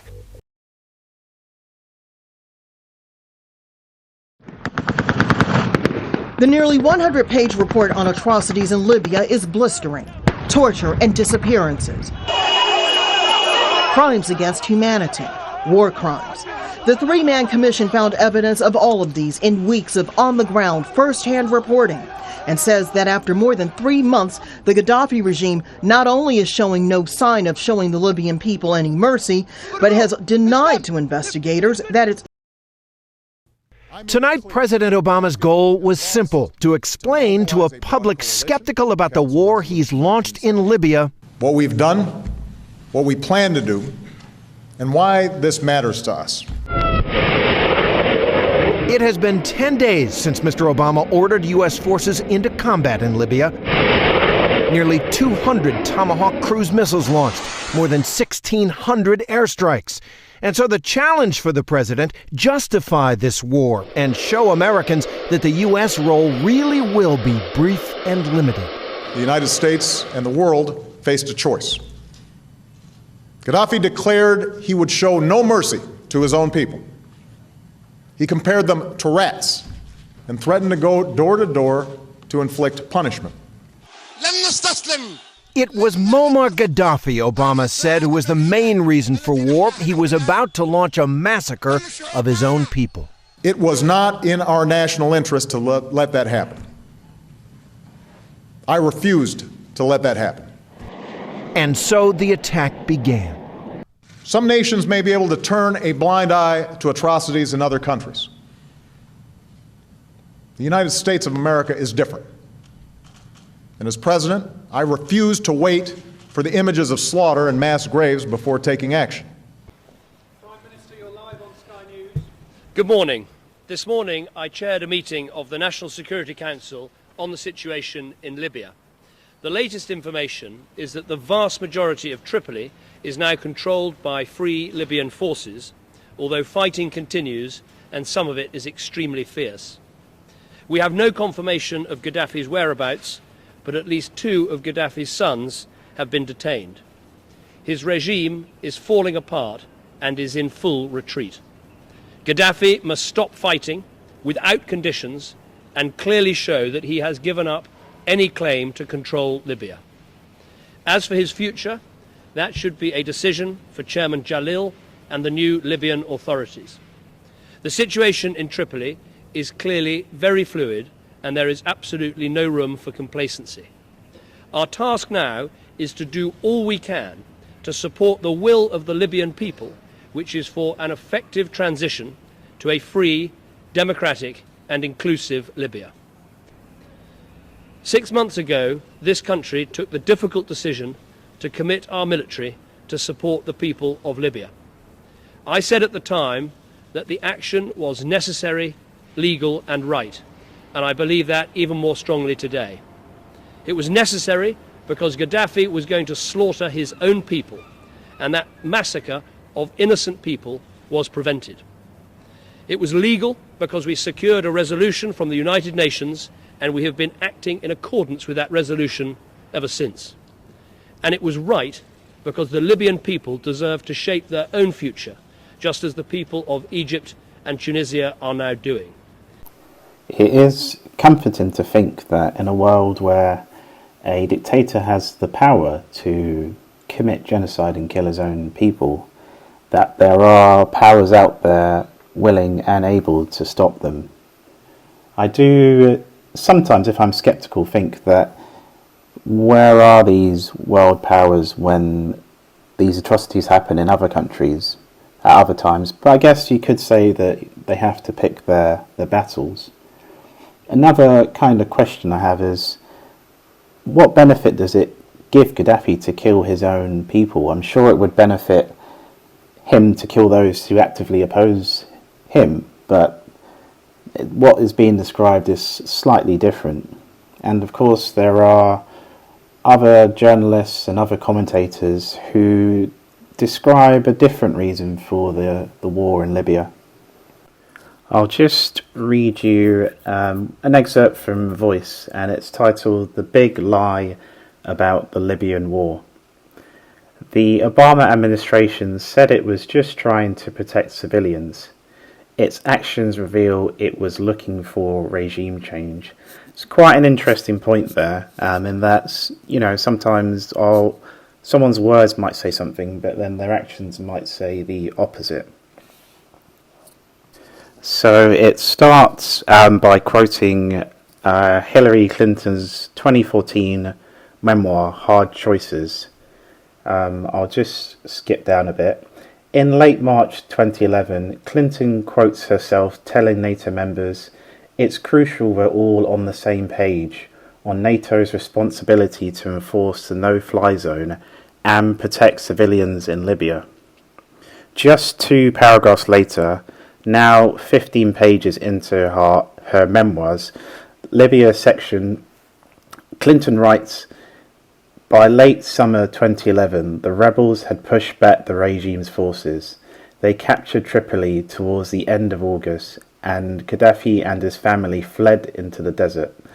There is an abrupt and unexplained 7-month gap during which the military mission has inexplicably and massively expanded beyond protecting civilians to regime change, seemingly by happenstance. The only opposition combatants even referred to are simply labelled the rebels, and the entire role of the NATO coalition and its attendant responsibility in assisting. But it would be far more pertinent to treat Libya as a case study for the ways that supposedly limited interventions tend to mushroom into campaigns for regime change. 5 years on, it's still not a matter of public record when exactly Western powers decided to topple Gaddafi. To more fully comprehend what actually happened in Libya 5 years ago, let's briefly review what the Obama administration proclaimed and compare that with what actually happened. On March 28, 2011, US President Barack Obama addressed the nation. The task that I assigned our forces is to protect the Libyan people from immediate danger and to establish a no-fly zone. Broadening our military mission to include regime change would be a mistake. 2 days later, Assistant Secretary of State Philip Gordon declared, "The military mission of the United States is designed to implement the Security Council resolution, no more and no less. I mean protecting civilians against attacks from Gaddafi's forces and delivering humanitarian aid." The following day, Clinton's deputy, James Steinberg, said during a Senate hearing, "President Obama has been equally firm that our military operation has a narrowly defined mission that does not include regime change." Just skip forward a bit to a quote from Robert Gates that says, "I can't recall any specific decision that said, well, let's just take him out," Mr. Gates said. This is scarcely believable, given that decapitation strikes against Gaddafi were employed early and often. There almost certainly was a decision by civilian heads of government of the NATO coalition to take him out from the very beginning of the intervention. On March 20th, 2011, just hours into the intervention, Tomahawk cruise missiles launched from a British submarine stationed in the Mediterranean Sea struck an administrative building in Gaddafi's Bab al-Zizia compound, less than 50 yards away from the dictator's residence. This attack occurred just 100 yards from the building that Ronald Reagan authorized to be bombed by F-111s a quarter century earlier in retaliation for a Berlin discotheque bombing ordered by the Libyan leader. Just as the dictator somehow survived the attack on his personal residence in 1986, he also did in 2011. Later that day, Vice Admiral William Gortney, director of the Joint Staff, was asked by the press, "Can you guarantee that coalition forces are not going to target Gaddafi?" Gortney replied, "At this particular point I can guarantee that he's not on a targeting list." When it was pointed out that it was Gaddafi's personal residence that had been attacked, Gortney added, "Yeah, but no, we're not targeting his residence. We're there to set the conditions and enforce the United Nations Security Council resolution. That's what we're doing right now, and limiting it to that." In fact, not only was the Western coalition not limiting its mission to the remit of the UN Security Council resolutions, but it also actively chose not to enforce them. Resolution 1970 was supposed to prohibit arms transfers to either side of the war in Libya, and NATO officials claimed repeatedly that this was not occurring. On April 19, 2011, a brigadier general stated, "No violation of the arms embargo has been reported." 3 weeks later, on May 13th, a wing commander admitted, I have no information about arms being moved across any of the borders around Libya. In fact, Egypt and Qatar were shipping advanced weapons to the rebel groups the whole time, with the blessing of the Obama administration, while Western intelligence and military forces provided battlefield intelligence, logistics, and training support. Yet, the most damning piece of evidence comes from a public relations video that NATO itself released on May 24, 2011.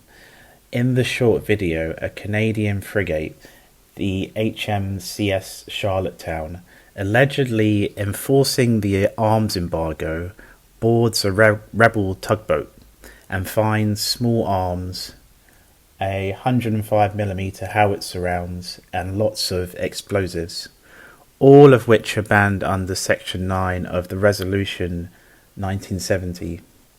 The narrator states, "It turns out the tugboat is being used by Libyan rebels to transport arms from Benghazi to Misrata. The Charlottetown captain radios NATO headquarters for further guidance. As the narrator concludes, NATO decides not to impede the rebels and to let the tugboat proceed. In other words, a NATO surface vessel stationed in the Mediterranean to enforce an arms embargo did exactly the opposite, and NATO was comfortable posting a video demonstrating its hypocrisy.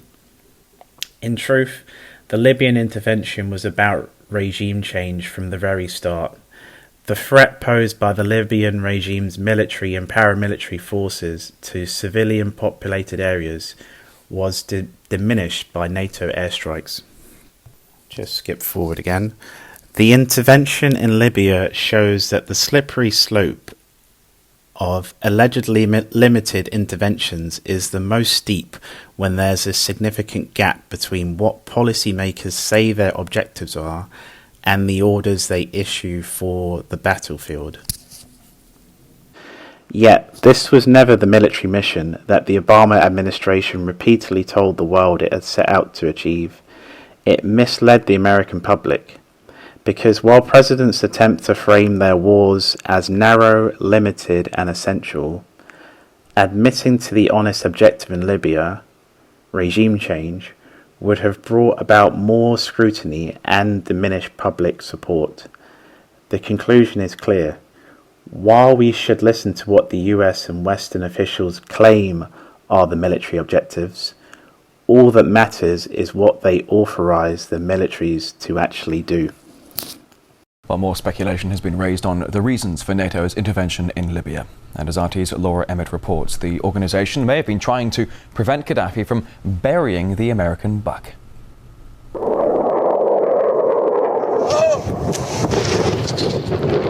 According to some, it's about protecting civilians.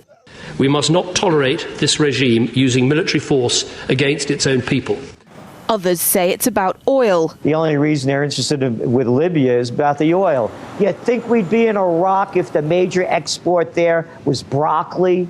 But some are convinced intervention in Libya is all about currency, specifically Gaddafi's plan to introduce the gold dinar, a single African currency made from gold, a true sharing of the wealth. It's one of these things that you have to plan almost in secret, because as soon as you say you're going to change over from the dollar to something else, you're going to be targeted. There were two conferences on this. One in 96 and another one in the year 2000, called the World Mataba Conference, organised by Gaddafi. And everybody was interested, and I think most countries in Africa were keen. Gaddafi didn't give up. In the months leading up to the military intervention, he called on African and Muslim nations to join together to create this new currency that would rival the dollar and euro. They would sell oil and other resources around the world only for gold dinars. It's an idea that would shift the economic balance of the world. Countries' wealth would depend on how much gold they have, not how many dollars they trade. And Libya has 144 tons of gold.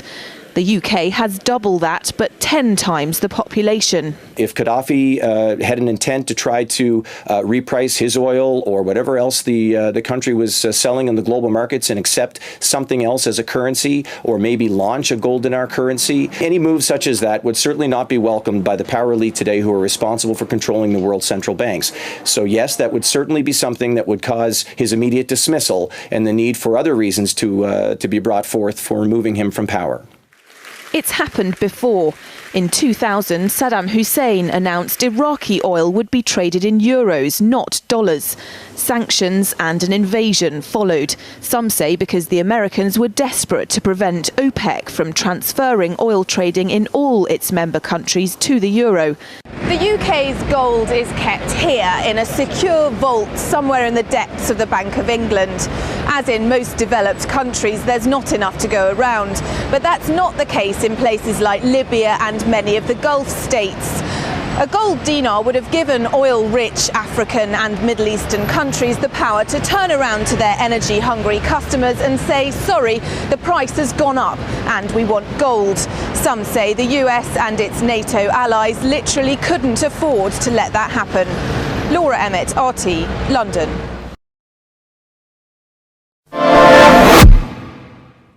I have, at this point, not ordered military engagement in the situation, but the point that you made about chemical and biological weapons is critical. That's an issue that doesn't just concern Syria, it concerns our close allies in the region, including Israel. It concerns us. We cannot have a situation where chemical or biological weapons are falling into the hands of the wrong people. We have been very clear to the Assad regime, but also to other players on the ground, that a red line for us is we start seeing a whole bunch of chemical weapons moving around or being utilized. That would change my calculus. That would change my equation. It's somehow under its state. In a situation this this volatile, I wouldn't say that I am absolutely confident. What I'm saying is we're monitoring that situation very carefully. We have put together a range of contingency plans. We have communicated in no uncertain terms with every player in the region that that's a red line for us, and that there would be enormous consequences if we start seeing movement on the chemical weapons front.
Story dominates this morning. In the early hours of this morning, Britain launched a joint airstrike with the United States and France against Syria in response to the suspected chemical weapons attack that happened in eastern Ghouta a week ago.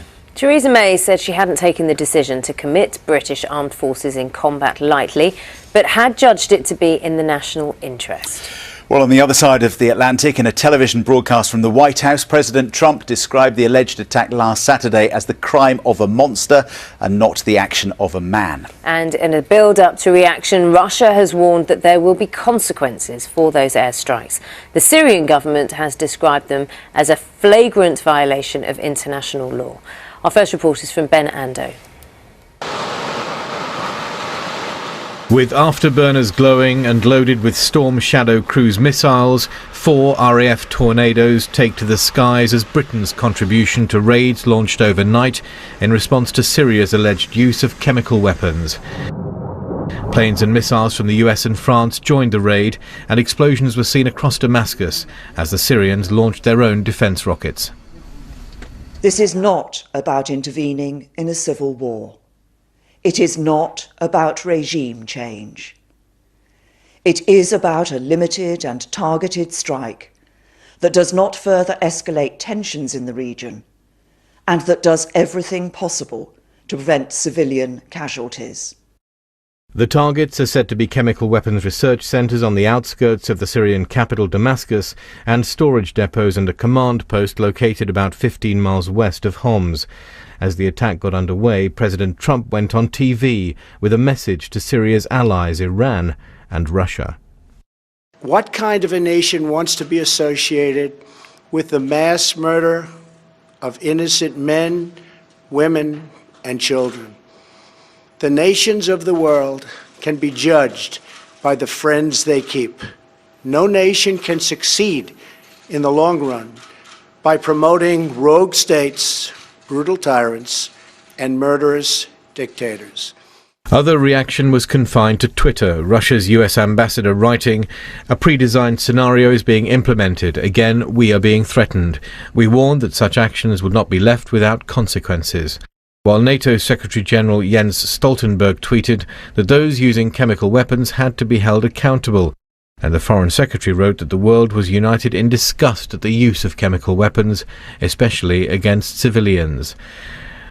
There was defiance on the streets of Damascus this morning, but the aim of these strikes was to get rid of Bashar al-Assad's illegal chemical weapons, not his regime. Ben Ando, BBC News. We want to talk about this morning. It involves dramatic and disturbing images coming out of Syria. The government there accused of launching another poison gas attack on civilians. Last time this happened, President Trump ordered airstrikes in retaliation. So we want to bring in ABC's Stephanie Ramos. Stephanie, good morning. And any response from the administration?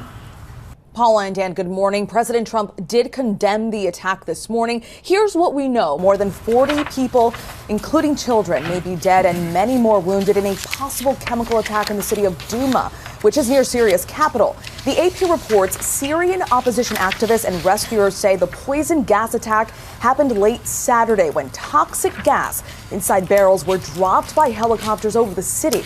Opposition-linked first responders say entire families were found suffocated in their homes and shelters. The pictures are difficult to look at, but first responders say the victims showed signs of gas poisoning. Oh, these visuals are so disturbing to see these children suffering once again. How is the U.S. responding, Stephanie? Well, the State Department says they are monitoring the situation. President Trump tweeted this morning, many dead, including women and children, in mindless chemical attack in Syria.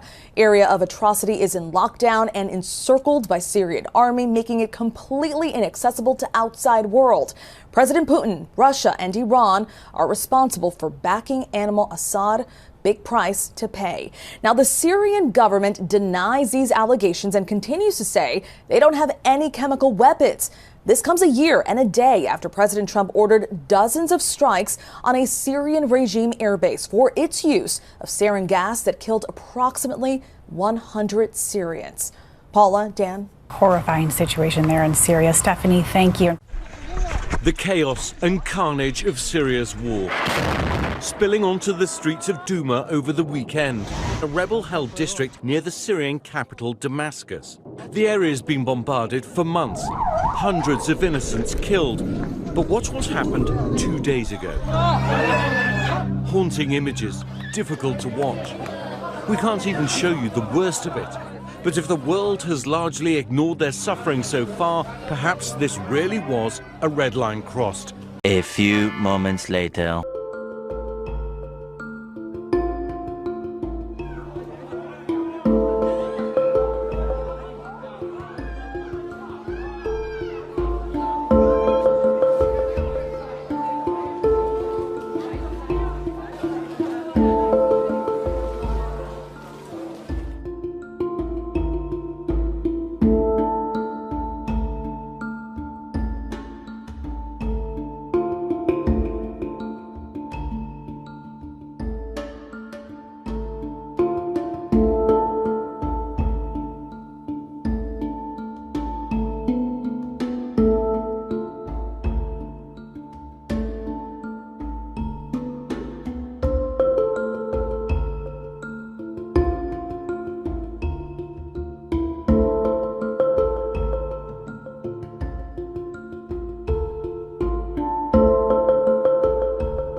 So just to add to things, a few years back, Julian Assange and his pals at WikiLeaks released a document from a OPCW whistleblower. Basically, the OPCW are the chemical weapons unit that go in and investigate when there's been a suspected chemical weapons attack. And so this team has gone in and they've investigated and they found that there was no chemical attack in Duma, in this hospital. And they created a report, saved it, and they were replaced. Before they could release that report, they were replaced by a more senior team. I think it was either that night or the next day they were replaced by a senior team. And the report from that senior team is the complete opposite of the initial report. And that report says that there was a chemical weapons attack. Sarin gas was used on the hospital on a civilian population by Russia and Syrian forces. Peter Hitchens has talked to the mole at the heart of the great poison gas scandal. We're going to talk about the OPCW report on the Duma gas attack. So welcome to Café Weltschmerz, which is recorded from the Netherlands. I am Rico Brouwer, and my guest is calling in from London, journalist, author and broadcaster Mr. Peter Hitchens. So welcome. It's a pleasure. Okay. So we're going to talk about that Duma incident and reporting that's done on that. To start off, I'd like to read a little thing I found on Wikipedia. Not that that's a source, but that's maybe the common storyline on what happened there. So on April 7th, 2018, chemical warfare attack was carried out in the Syrian city of Duma. The attack was attributed to the Syrian army by rebel forces in Duma and by the United States, British and French governments. Syrian and Russian governments asserted that a widely circulated video allegedly showing the aftermath of the attack was staged. Now, that's Wikipedia. Then later, through Mail on Sunday, we learned that on June 22nd, 2018, an email was sent internal OPCW that contradicts what I just read. Now, you work for Mail on Sunday, don't you? I do. All right. So could you summarize to us what was said in that OPCW email? Well, the email was a protest by a member of the fact-finding mission which had gone to Duma to look into the allegations of a poison gas attack there. And the protest was against the way in which the original report compiled by independent scientists had been butchered, presumably at a higher level inside the OPCW, so as to give a completely contradictory impression from the one which the original report gave. And the language is quite strong about this. I mean, basically, it's turned it round by 180 degrees. The original report, as I understand it, was far from clear about whether there had been a chemical warfare incident at all, and expressed serious doubts about several issues, including the amount of chlorine found on the site and evidence suggesting that gas cylinders found at the scene had in fact been used to drop chlorine on the site. And in general, the whole impression was contradicted by the much abbreviated report, which it then turned out that the OPCW wanted to issue. I also knew from sources that there was more to it than that. That the redacted, censored, shortened report was never issued, but a third report was then prepared, which the scientists thought they had agreed to, which would have contained information on the extremely low levels of chlorine gas found at the site. And this is very important because the report unequivocally stated that no trace of organophosphorus compounds, that is to say, no trace of sarin had been found. And a lot of the original allegations suggested that sarin had been the poison gas used. So if there were doubts about chlorine as well, then that left the strong possibility there had been no chemical incident at all on the site. Mm. In which case, what was the justification for the missile attack made on Syria a week after the alleged attack in April of 2018 by the United States and by Britain and by France? Oh. And therefore this is the problem lying behind the whole thing. Those three countries launched considerable numbers of high explosive missiles into targets in Syria. a week after the alleged attack, without waiting for any determination of what had actually happened. And when the determination came in from the scientists, it suggested that their action had been unjustified. And this, I think, is probably at the root of everything that's since followed. All right. Very well. They're coming. Now we'll see how these Russians deal with a crack SS division. Hans? Have courage, my friend. Yeah. Hans, I've just noticed something. These communists are all cowards. Have you looked at our caps recently? Our caps? The badges on our caps. Have you looked at them? What? No. A bit? They've got skulls on them. Have you noticed that our caps have actually got little pictures of skulls on them? I don't, Hans, are we the baddies? Who are the bad guys? And are there even any good guys? On the outside, the five of you are villains, predators, remorseless sociopaths. Oh, stop. You're making me blush. We're the bad guys. And this is the crew, is me. The big bad wolf. We may be bad, but we're so good at it. Arrest them! We're out of here. So long, suckers! Don't win, no win. Well, this just got a little weird. No! Wolf! If only we were given a chance to be anything more than criminals. If you want to stay out of jail, you need to go good. What are you doing? We're gonna pretend to go good. The bad guys become the good guys so we can stay the bad guys. You know what I'm saying? It's fantastic! Wolf, you're a genius! A skeptical mind looking at all of this, particularly at foreign policy for many of the Western powers, might say that there's a pattern emerging, that to do something that might be deemed bad, you need to make it appear like you're doing something good. There needs to be a good mandate for any action that you take. Otherwise, the public won't really go along with it. So we return to look at JFK, and many of you will probably already be aware that the term conspiracy theorist was adopted by the US government to describe those who didn't believe the official narrative that Lee Harvey Oswald acted alone in JFK's murder. It's widely debated even now. Probably heard of the controversy about the bullet that comes from the wrong direction. I won't go into all of the information because it's a lot, and actually most people are probably quite familiar with it.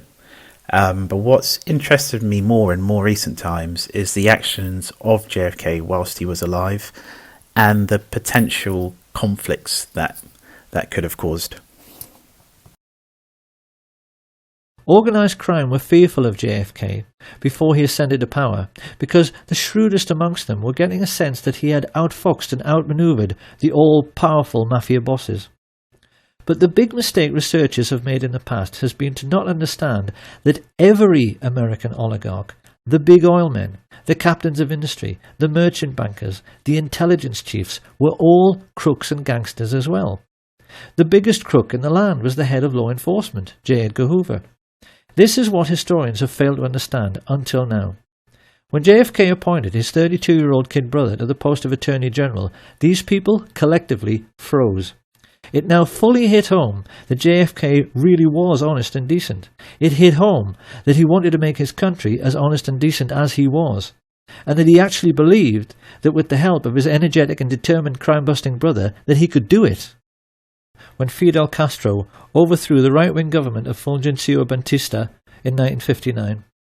Few people are aware that by this advanced stage in their relationship, the CIA and the Mafia were together employing the Giancana tactic of supporting both sides in a war.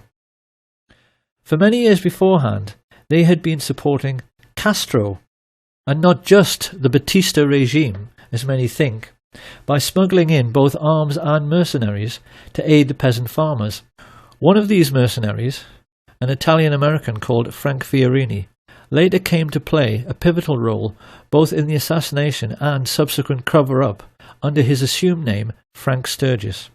Sturgis and Castro were photographed together many times during the Cuban Revolution. But after Castro enlisted the help of the Russian Soviets, Sturgis turned against him. Like many in the CIA mafia network, he felt double-crossed when Castro closed the island's casinos and nationalized all Cuban business. He therefore joined forces with men like Bernard Barker, Batista's former secret police chief, and other Cuban expats who had fled en masse to Miami, Florida, and who now sat together on the American mainland as a very disgruntled and highly politicized splinter group. Of course, to the American Nazis who had bankrolled Hitler, this was intolerable. It was a commercial disaster. Coca-Cola had made millions in easy profits using dirt-cheap Cuban sugar grown by dirt-poor Cuban peasants. They were now being told by an upstart third-world dictator that they would have to pay for sugar at the normal market rate, and the mafia were losing millions every single day from the loss of illegal gambling. America's Nazi shadow government therefore decided that someone was going to have to mould this loosely knit group of disgruntled anti-Castro Cubans into a crack invasion force to retake the island. Having put their heads together, Dulles and Harriman and Richard Bissell decided this would be an excellent job for Prescott's eldest son, George Herbert Walker Bush, a chance for him to prove himself, along with one of his Texas oil business associates, Jack Alston Crichton. Together, these two recruited and trained the Cubans for several terrorist groups known as Operation 40, Alpha 66, ZR Rifle, and Operation Mongoose. Renegade bands of merciless assassins who would kill Castro and who could later be counted on to eliminate any other third world leaders who dared to interfere with American commercial interests. It was this diverse and unsavoury stream of political intrigue which produced President Kennedy's first great political crisis, the Bay of Pigs, in 1962. By this time, JFK was well aware that the CIA was something much more like a private firm or a family. He wasn't surprised when they invaded Cuba without his permission, because he knew they were totally out of control. His antipathy led him to cancel the promised air support, and inevitably the invasion failed. The anti-Castro Cubans were mostly captured, and Kennedy then tried to add insult to injury by ordering J. Edgar Hoover's FBI to close down the camps where the Cubans were trained. He even allowed Khrushchev, the Soviet leader, to inspect the camps to see they were closed, so this could never happen again. The year is 1962, and the United States is embroiled in a global struggle for power known as the Cold War. On one side stands the US and its democratic allies, and on the other, the Soviet Union and its expanding network of communist states. Cuba has recently fallen to communism, replacing the military dictatorship there that was propped up by the United States. And acting more in its own interest rather than in an interest to promote democracy, the US has decided that this cannot stand. A communist ally of the Soviet Union simply cannot be allowed to remain so close to US shores, especially with the possibility of opening up military bases for use by Soviet forces, placing them less than 100 miles from the Florida coast. Hello and welcome to another episode of the Infographic Show. Today we're taking a look at a very desperate and terrifying proposal to overthrow the Cuban government with Operation Northwoods, secret U.S. false flag operations against Americans. The strategic picture is grim for the U.S. A communist Cuba with close ties to the Soviet Union could serve as a staging area for Soviet forces in preparation for an attack into the United States. This is a position the U.S. has not been in since the War of 1812. And after the burning of the American capital at the hands of the British, the U.S. military has vowed that no enemy shall ever set foot on American soil again. Yet now there's the potential for hostile Soviet forces to be based just a few dozen miles from Miami. And Soviet Navy and Air Force bases in Cuba could not only threaten targets in the U.S., but also cripple the U.S. economically by blockading the Gulf of Mexico. A Soviet invasion force could board its ships and in a matter of hours be making landfall in Miami, or use the strategically important shipping port of Mobile, Alabama, to unload thousands of troops virtually unopposed, requiring at least 24 hours to marshal a response force Such an invasion could be pulled off before the majority of U.S. naval forces could respond, leaving several key port facilities in Soviet hands and making the offloading of even more troops easier. There are, of course, even greater concerns from Soviet nuclear forces. Right now, with the aid of a picket line of powerful radar installations across the Arctic Circle, the U.S. and its allies can detect and respond to a Soviet nuclear launch or incursion by nuclear bombs with plenty of time to get its own nuclear forces in the air. Any Soviet forces located in Cuba, though, could strike deep into U.S. territory well before America can respond. And its fighters would have practically no chance to stop Russian nuclear bombs striking into Florida, Alabama, Georgia, or Louisiana. Then there's the fear of Soviet ballistic nuclear missiles, which could be launched and strike their targets in a matter of minutes, potentially knocking out the U.S.'s ability to respond and leaving America completely vulnerable to a total defeat of World War III. For the United States, it's clear a communist Cuba cannot be tolerated. And almost as soon as Castro takes power, plans begin to depose him. In 1962, the United States launches Operation Mongoose, which will become one of the most ambitious and flat-out crazy intelligence operations in all history. Mongoose will pull together all the various arms of the U.S. intelligence services in a bid to figure out ways to either replace Castro, outright kill him, or at the very least diminish his influence. Nothing is too crazy to try. From exploding seashells placed by Navy divers at his favorite beaches to the training of one of his ex-lovers to murder him mid-coitus, there's no avenue too out of the box to explore. The CIA even considers exposing the leader to high levels of estrogen and chemicals that'll make his hair fall out, all in the hopes that Castro's rugged, manly persona could be turned into a whiny, overly hysterical, emotional wreck with breasts. That's right, the CIA tried to defeat Castro by giving him breasts. You heard that correctly, and you heard it here on the Infographics Show. Yet, while CIA spooks were coming up with all sorts of crazy and zany ideas to either kill or humiliate Castro on the international stage, the Joint Chiefs of Staff, supreme commanders of the various branches of the U.S. Armed Forces, had a much more straightforward idea. They say that to a hammer, every problem looks like a nail, and the U.S. military is very much a hammer, and Castro was very much a particularly troublesome nail. At first, they floated the idea of simply bombing Castro, not secretly, the way the CIA planned to do in a bid to avoid international outrage, but much more overtly with a strike by military aircraft. Short, sweet, and very much to the point. Within seconds, Castro would be less a bothersome nail that needed hammering and more a floating cloud of ashes. When the Joint Chiefs were reminded, however, that this was not the way the US did things, they realized that if they wanted to kill Castro dead, and they definitely did, then they would need an excuse to do so. Thus, the Hammers decided to get sneaky and came up with one of the most morally abhorrent plans to remove Castro from power in US history. With the CIA elbows deep in Operation Mongoose, the official codename for the removal of Castro, the Joint Chiefs decided that the best way to kill or remove Castro would be through military force. Yet an unmerited invasion of Cuba would have not just disastrous political consequences, but would never be supported by the American people themselves. The U.S. would need a reason to go to war against the tiny island nation, something that every American could get behind and support. Under the codename of Operation Northwoods, a series of plans to justify the invasion of Cuba were drawn up. Known as false flag operations, the Joint Chiefs drew up a series of plans to conduct hostile operations against its own military and civilians, as well as those of neighboring nations, while making it look as if the attacks were being carried out by Cuban operatives. To achieve their ultimate objective of a Cuban invasion, the Joint Chiefs made the following proposals, all to be carried out by clandestine American agents. Number 1.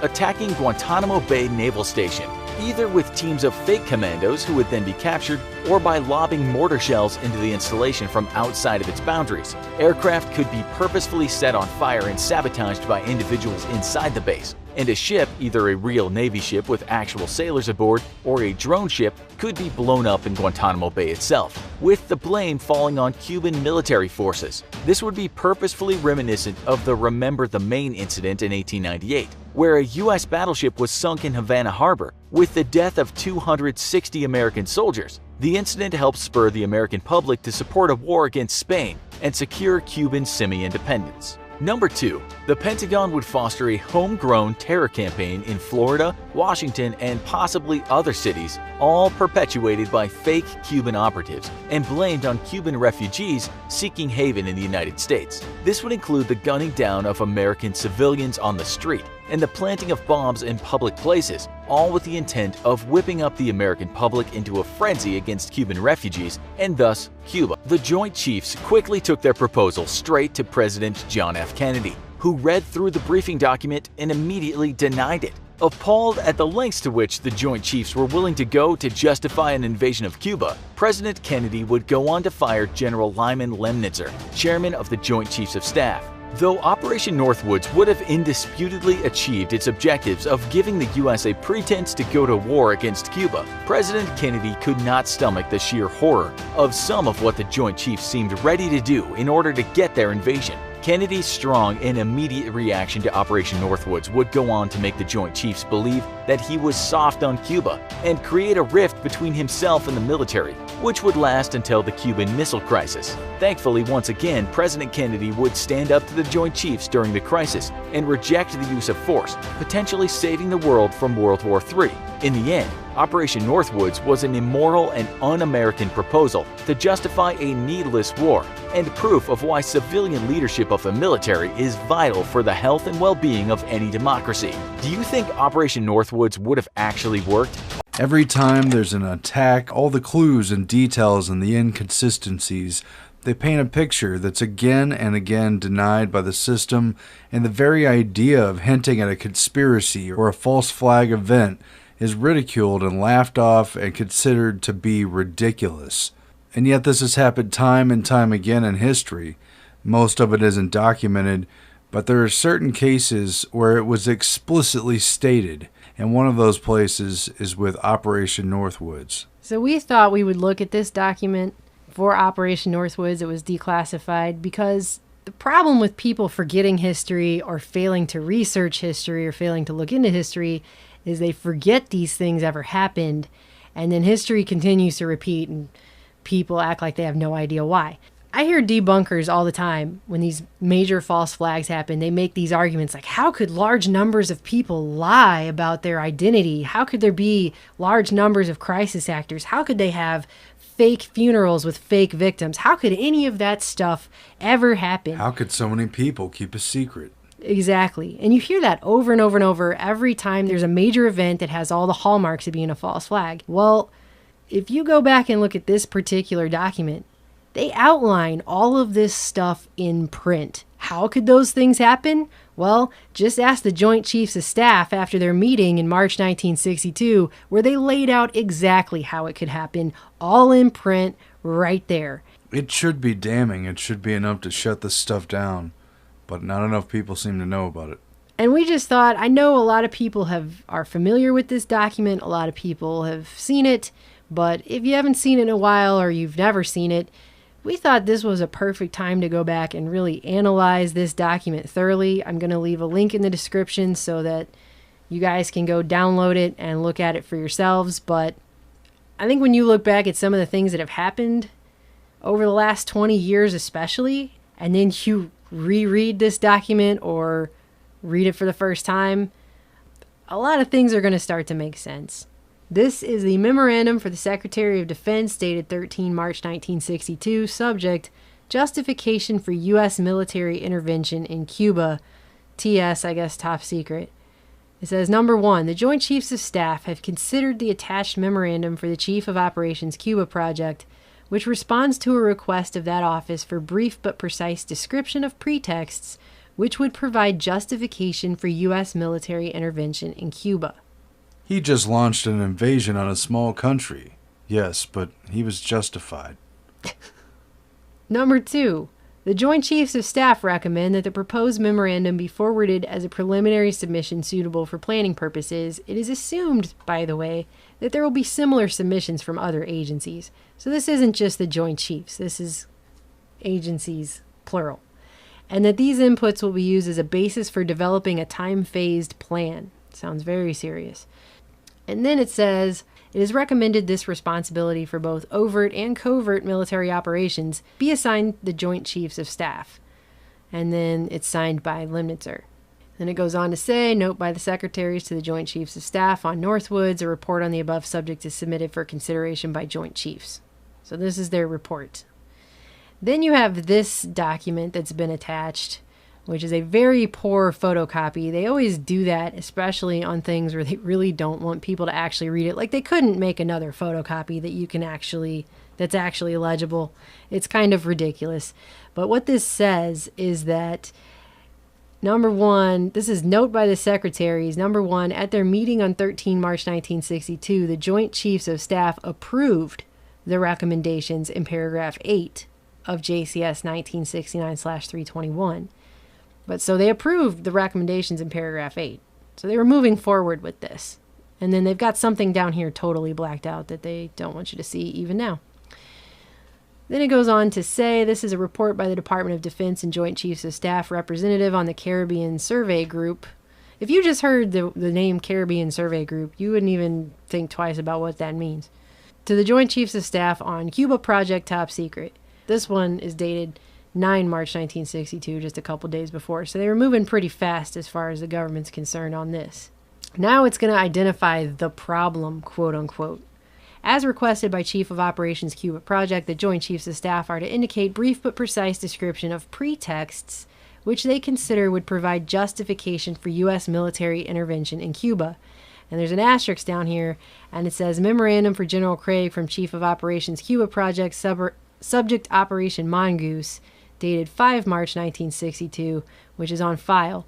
And Operation Mongoose was a plan to infiltrate and foster a rebellion against Cuba and ultimately to overthrow the government and establish a new one. So it was everything from sabotage on up that they could utilize. And this is in classic Hegelian dialectic fashion. It's problem, reaction, solution in a textbook format.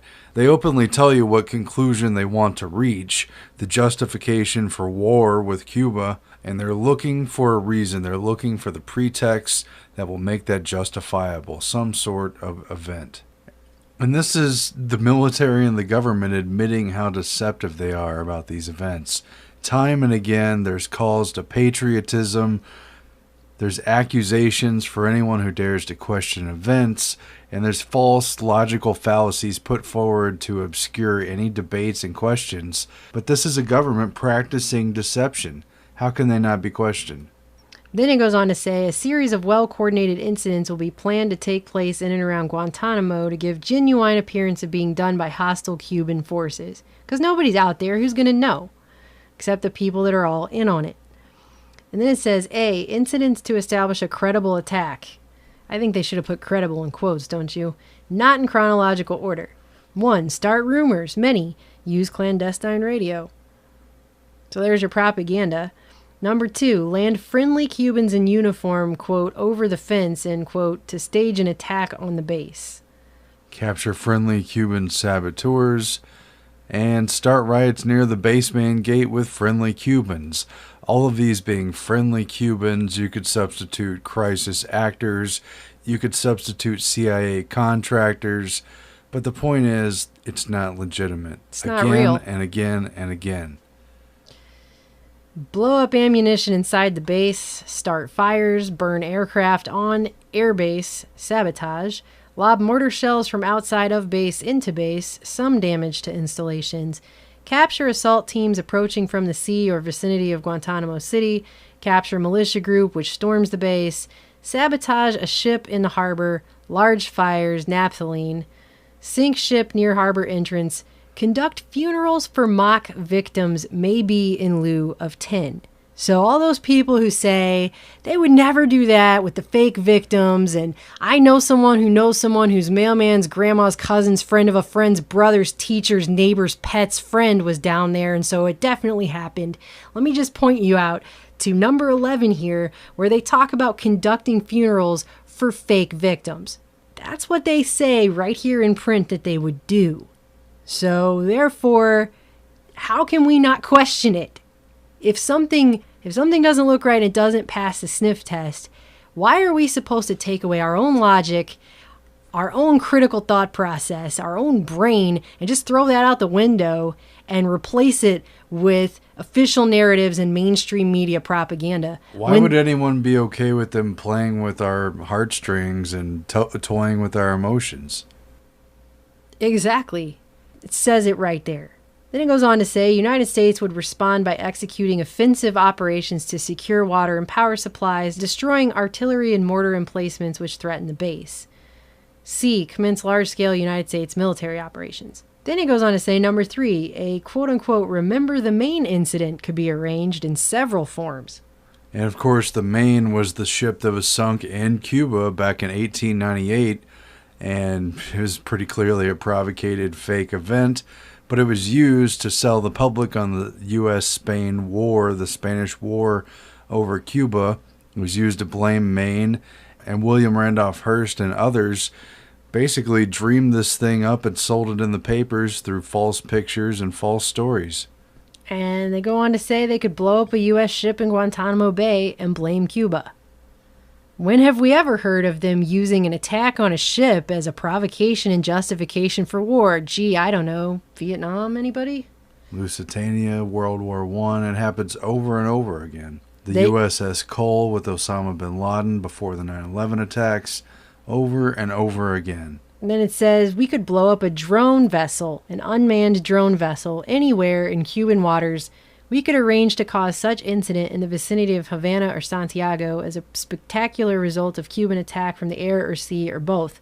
The presence of Cuban planes or ships merely investigating the intent of the vessel could be fairly compelling evidence that the ship was taken under attack. The nearness to Havana or Santiago would add credibility, especially to those people that might have heard the blast or have seen the fire.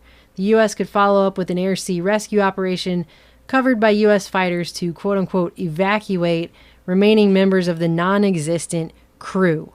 So they're going to tell everyone that they attacked people, soldiers, our soldiers, the ones that they always walk all over.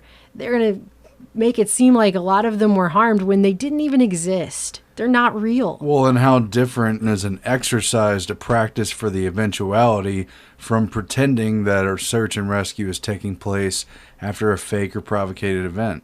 But they're going to take it a step further by placing casualty lists in U.S. newspapers to cause a helpful wave of national indignation. So they're going to print the names of the non-existent dead soldiers from the drone ship that was fake attacked outside of Cuba. To toy with emotions and get the American public on their side. Then it goes on to say they could develop a communist Cuban terror campaign in the Miami area, other Florida cities, or even in Washington. The terror campaign could be pointed at Cuban refugees seeking haven in the United States. We could sink a boatload of Cubans en route to Florida, real or simulated. They don't care if it's real human beings they're murdering. They don't. So, hoax or no hoax, they'll kill people or not. Whatever you want. We could foster attempts on lives of Cuban refugees in the United States, even to the extent of wounding in instances to be widely publicized. Exploding a few plastic bombs in carefully chosen spots, the arrest of Cuban agents and the release of prepared documents substantiating Cuban involvement also would be helpful in projecting the idea of an irresponsible government. They're going to set off plastic bombs. They're going to foster attempts on lives. They're going to sink boatloads of people, real or simulated. And this whole contrived terror campaign was carried out with the help of NATO in Europe under Operation Gladio. This was done to neutralize their opposition. Then it goes on to say, a Cuban-based Castro-supported, quote-unquote, filibuster could be simulated against a neighboring Caribbean nation in the vein of the 14th of June invasion of the Dominican Republic. We know that Castro is backing subversive efforts clandestinely against Haiti, Dominican Republic, Guatemala, and Nicaragua. I'm pretty sure a few of those also had CIA coups, but whatever. At present, and possible others. These efforts can be magnified and additional ones contrived for exposure. Contrived for exposure. Contrived for Exposure. By Calvin Klein. Contrived for Exposure, starring the dictator of this episode. It sounds like a Lifetime. The days of our lives. I know. It sounds like a Lifetime Network movie starring Dick Cheney. How many eyes take this stuff for granted and believe what they're told on the news when they're admitting that they contrive these events for exposure so that the public can see them. And then it says, for example, advantage can be taken of the sensitivity of the Dominican Air Force to intrusions within their airspace. Quote-unquote Cuban B-26 or C-46 type aircraft could make cane-burning raids at night. Soviet bloc incendiaries could be found. This could be coupled with quote-unquote Cuban messages to the communist underground in the Dominican Republic and quote-unquote Cuban shipments of arms, which would be found or intercepted on the beach. That sounds pretty familiar to me, too. Then it goes on to say, use of MiG-type aircraft by U.S. pilots could provide additional provocation, harassment of civil air, attacks on surface shipping, and destruction of U.S. military drone aircraft by MiG-type planes would be useful as complementary actions. An F-86 properly painted would convince air passengers they saw a Cuban MiG, especially if the pilot of the transport were to announce such fact. So you'll believe it because they told you to, not because that's what you're really even seeing. The primary drawback to this suggestion appears to be the security risk inherent in obtaining or modifying an aircraft, but it goes on to say, however, reasonable copies of the MiG could be produced from U.S. sources in about 3 months through their defense contractors. It gets worse. Number 7, hijacking attempts against civil air and surface craft should appear to continue as harassing measures condoned by the government of Cuba. Concurrently, genuine defections of Cuban civil and military air and surface craft should be encouraged. This one, I think, though, number 8, really does take the crap cake. It says it is possible to create an incident which will demonstrate convincingly that a Cuban aircraft has attacked and shot down a chartered civil airliner en route from the United States to Jamaica, Guatemala, Panama, or Venezuela. The destination would be chosen only to cause the flight plan route to cross Cuba. The passengers could be a group of college students off on a holiday or any grouping of persons with a common interest to support chartering a non-scheduled flight. But this is what really would happen. An aircraft at Eglin Air Force Base would be painted and numbered as an exact duplicate for a civil registered aircraft belonging to a CIA proprietary organization in the Miami area. At a designated time, the duplicate would be substituted for the actual civil aircraft and would be loaded with the selected passengers who are all boarded under carefully prepared aliases. Fake passengers. The actual registered aircraft would be converted to a drone. So, they can convert commercial airliners into drones. Just by the way, for anyone not paying attention for the last, 16 years. B. Takeoff times of the drone aircraft and the actual aircraft will be scheduled to allow a rendezvous south of Florida. From the rendezvous point, the passenger-carrying aircraft will descend to minimum altitude and go directly into an auxiliary field at Eglin Air Force Base, where arrangements will have been made to evacuate all the passengers and return the aircraft to its original status. So, the other aircraft will disappear. The drone aircraft, meanwhile, will continue to fly the filed flight plan. When over Cuba, the drone will begin transmitting on the international distress frequency a Mayday message stating he is under attack by Cuban MiG aircraft. The transmission will be interrupted by destruction of the aircraft, which will be triggered by radio signal. This will allow the ICAO radio stations in the Western Hemisphere to tell the U.S. what has happened to the aircraft instead of the U.S. trying to sell the incident. This will answer the questions, how could they make cell phone calls from 30,000 feet on a hijacked plane? Exactly. How could so many people be in on it? How could they? How could they keep a secret? How? I can't imagine it, but the Joint Chiefs of Staff can, because they did right here, okay? And that is how a whole plane full of victims is actually a plane full of non-existent fake passengers with aliases who they just fly below radar to an Air Force base somewhere. They unload those people, and the drone continues on and takes the place. Number 9, it is possible to create an incident which will make it appear that communist Cuban MiGs have destroyed a U.S. Air Force aircraft over international waters in an unprovoked attack. A. Approximately 4 or 5 F-101 aircraft will be dispatched and trail from Homestead Air Force Base, Florida, to the vicinity of Cuba. Their mission will be to reverse course and simulate secure aircraft for an air defense exercise in southern Florida. These aircraft would conduct variations of these flights at frequent intervals. Crews would be briefed to remain at least 12 miles off the Cuban coast. However, they would be required to carry live ammunition in the event that hostile actions were taken by Cuban MiGs. B. On one such flight, A pre-briefed pilot would fly tail-end Charlie at considerable interval between aircraft. While near the Cuban island, this pilot would broadcast that he had been jumped by MiGs and was going down. No other calls would be made. The pilot would then fly directly west at extremely low altitude and land at a secure base, an Eglin Auxiliary. The aircraft would be met by proper people, quickly stored and given a new tail number. Now that plane no longer exists. The pilot who performed the mission under an alias would resume his proper identity and return to his normal place of business. The pilot and the aircraft would have then disappeared altogether off the face of the planet. Neither one exists. Then, at precisely the same time that the aircraft was presumably shot down, a submarine or small surface craft would disperse F-101 parts, a parachute, etc., 15 to 20 miles off the Cuban coast and depart. The pilots returning to Homestead would have a true story as far as they knew. Search ships and aircraft could be dispatched and parts of the aircraft found. History repeats again and again because people continue to believe it.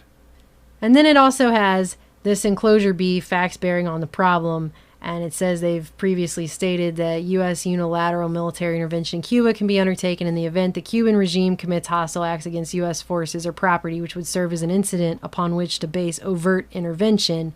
The need for positive action in the event that their current covert efforts to foster an internal Cuban rebellion are unsuccessful, which was indicated by Joint Chiefs of Staff on 7 March 62 as follows: determination that a credible internal revolt is impossible of attainment during the next 9 to 10 months will require a decision by the United States to develop a Cuban provocation as justification for positive U.S. military action. So they were covertly fostering an internal Cuban rebellion, but if it didn't work in 9 to 10 months, they were going to have to do something else. It is understood that the Department of State also is preparing suggested courses of action to develop justification for U.S. military intervention in Cuba, because that is what the Department of State is all about. That's why the Department of State exists. Clearly, it is a very strange old world. Perhaps it's not quite right to jump to the conclusion that because the Joint Chiefs of Staff planned false flag attacks in 1962, that the same would be happening today. But it does seem that there is definitely more to be investigated, and it does seem that we are heading down the proverbial rabbit hole. It's about 9/11, a large part of how it was done. The fact the official story is absolute garbage. And basically the network that did it, and it weren't 19 hijackers who were Islamic fanatics. And that fits perfectly in 30 years of work, because the same network that I've been uncovering for so many other things, including the Kennedy assassination, were those behind 9/11. So I know there's going to be so much detail in there that we could just go on and on. I've really just been thumbing through it. There's so much great detail. The official story, to my knowledge, is the steel structure was weakened due to the fires caused by the planes. Sorry, I'm just losing the will to frickin' live. You know? and it collapsed because of the weakened beams. What are your, if we were to say, what are your main problems with the official story? What do you think? Oh, I've got enormous problems. If you think of, like a centipede, I've used this analogy this week a couple of times, and each of the legs is an aspect of 9/11, part of the story, part of the claim. Every single leg has got an Achilles heel, something that shows that the official story can't be true. And we have probably the most obvious Achilles heel is Building 7. You know about Building 7? Yeah. Well, you may do, but enormous numbers of people worldwide don't. For those who don't, Building 7 was the third building that came down that day. If you said to most people, it still is most people, how many buildings came down on 9/11? They'd say 2. Yeah. In fact, there was a court case in New York where it was related to 9/11, and the subject of Building 7 came up, and the judge actually asked, what's Building 7, right? Wow. So Building 7 was a 47-story steel frame building. A skyscraper, owned by Larry Silverstein, who owned it before he bought the lease, weeks before 9/11, for the Twin Towers. And if you go on the internet and you put in, on YouTube, you put in Building 7 collapse or whatever, you will see the most obvious controlled demolition you'll ever see. You know, where you see from time to time these buildings are brought down. So the charges are in the building in specific sequences, so that when they go off, the building falls on its own footprint and don't bang into other buildings, right? And most people think that takes weeks to set up. Well, I'm going to come to that because that's very relevant to the obvious lies that we've been told about Building 7. So what was the official story of Building 7? Well, wait for this. First of all, in the whole history of engineering and architecture and building history, a steel frame building has never fallen, before or since, because of fire. And the official story is that this 47-story steel frame building fell because of an office furnishings fire. That's the official frickin' story. Wow. Now, the fact that it was a controlled demolition, he didn't mean to say this, he got caught with his pants down as well as on fire, came with an interview that Larry Silverstein did. It was like a retrospective on PBS, Public Service Broadcasting in America, of 9/11.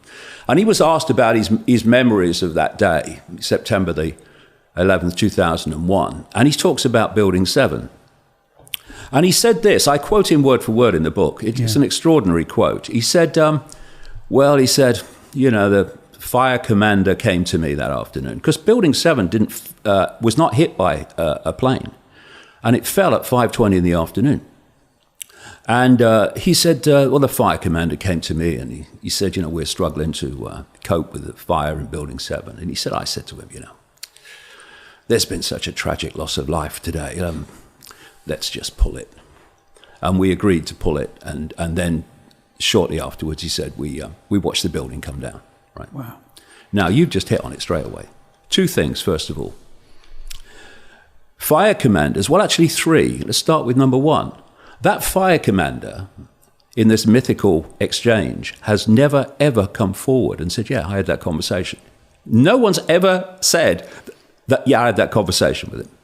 And they have been asked. Number two is that you don't pull buildings with fire departments. You pull them with professional controlled demolition experts. And three, point you made, you take weeks putting the charges in the right place for the building to fall on its own footprint. And here's Larry Silverstein with, well, barefaced cheek doesn't even begin to cut it, saying that they had this conversation and not long afterwards, that afternoon, the building came down. But there's another thing. The official investigation into 9/11, called the 9/11 Commission, first of all, Bush and Cheney, who were running the White House, actually Cheney was, not Bush, they were forced kicking and screaming to even have an inquiry.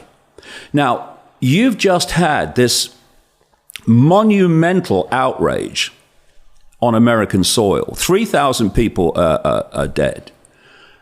You would have surely the most painstaking investigation into what happened, who did it, so it would never be able to happen again. They fought to have an inquiry at all. Then, when they were forced into it, they appointed Henry Kissinger as the guy to lead it, which is, you know, I mean, it's just extraordinary. You couldn't think of anyone more appropriate. I mean, you know when Kissinger's lying because his lips are moving, right? And right the way through bloody history, he's been a front man for this cabal and an insider of this cabal most of his adult bloody life. Anyway, people didn't buy that. Kissinger, and eventually he had to stand down. Kissinger just looks evil as well, though. Well, Kissinger had to stand down when he was pressured to reveal his client list of his company called Kissinger Associates. Now, if he did reveal his client list, then that would have opened a massive can of worms. So he stood down. And so they then put a guy in charge called Thomas Keane. But the key guy, this is where I'm going with this Building 7, the key guy was a fella called Philip Zelikow. Philip Zelikow was a Bush insider, Bush administration insider, wrote a book with Condoleezza Rice, who was Secretary of State at the time of 9/11. And he was put in charge of the commission as executive director. And people on the inside and even mainstream journalists were saying Zelikow's running the whole thing. In fact, it came out a year after the commission began that Zelikow and someone else had written the headings and the subheadings and basically the outline of the final report before the commission had even met. Paint by numbers almost. Yeah, and where I'm going with this is that, of course, if you're compiling a report explaining what happened on 9/11, you have a bloody big problem with Building 7.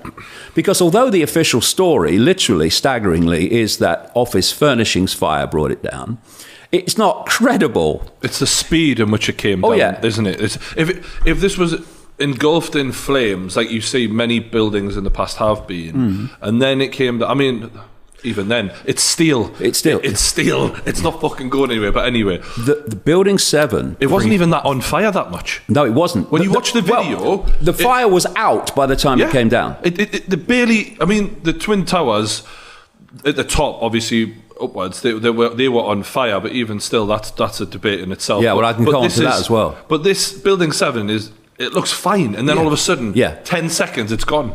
The first 2.5 seconds that building fell was free fall speed. And you can only have free fall speed when anything below has been removed before it gets there. So no resistance, basically. Yeah, that's how it's like dropping an apple from the same height and it falls at the same That's speed. how controlled demolitions work. Yeah. The lower part of the building is gone before the top part of the building is coming down. That's why it kind of turns to dust. Anyway, just to finish the point, Zelikow, who was running an operation literally to defend the official story and keep out anything that challenged it, he had a problem with Building 7. What do? I can't explain it. And it's the most obvious controlled demolition. I quote in the book a series of demolition experts saying it was a controlled demolition.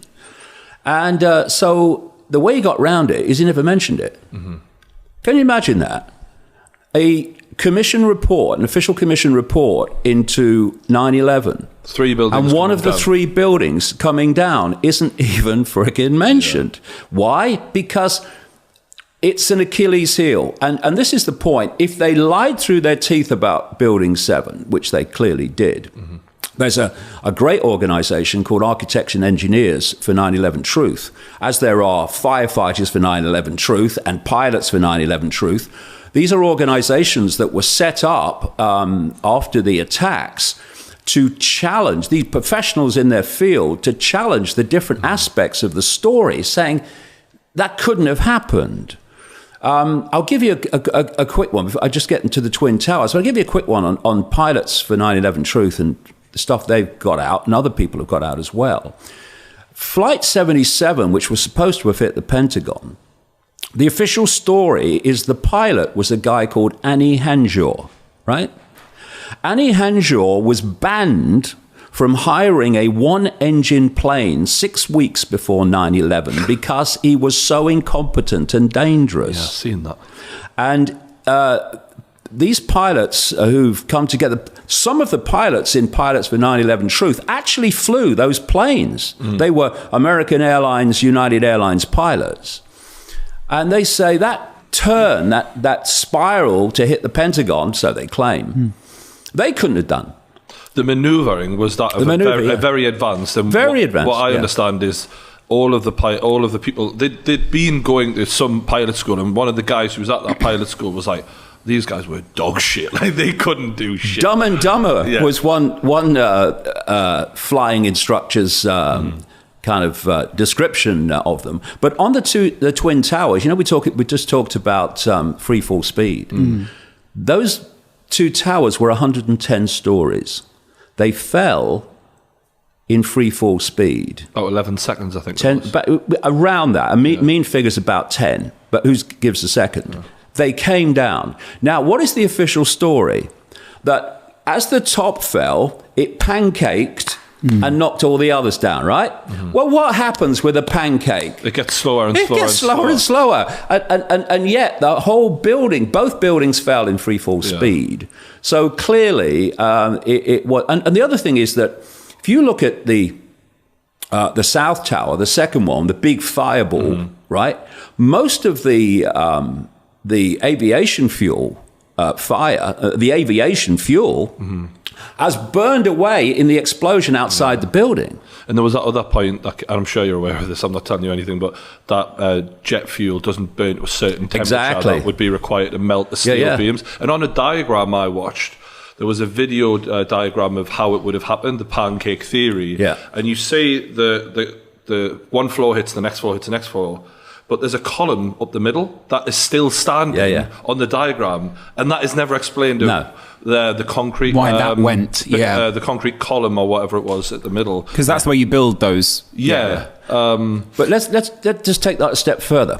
None of that would matter in a proper investigation, because what you'd get are building experts, explosive experts, all these different kinds of experts relating to what happened, and they would go into the rubble, and they would look at the steel, they would look at the debris, and they would give you a bloody good idea why those buildings came down.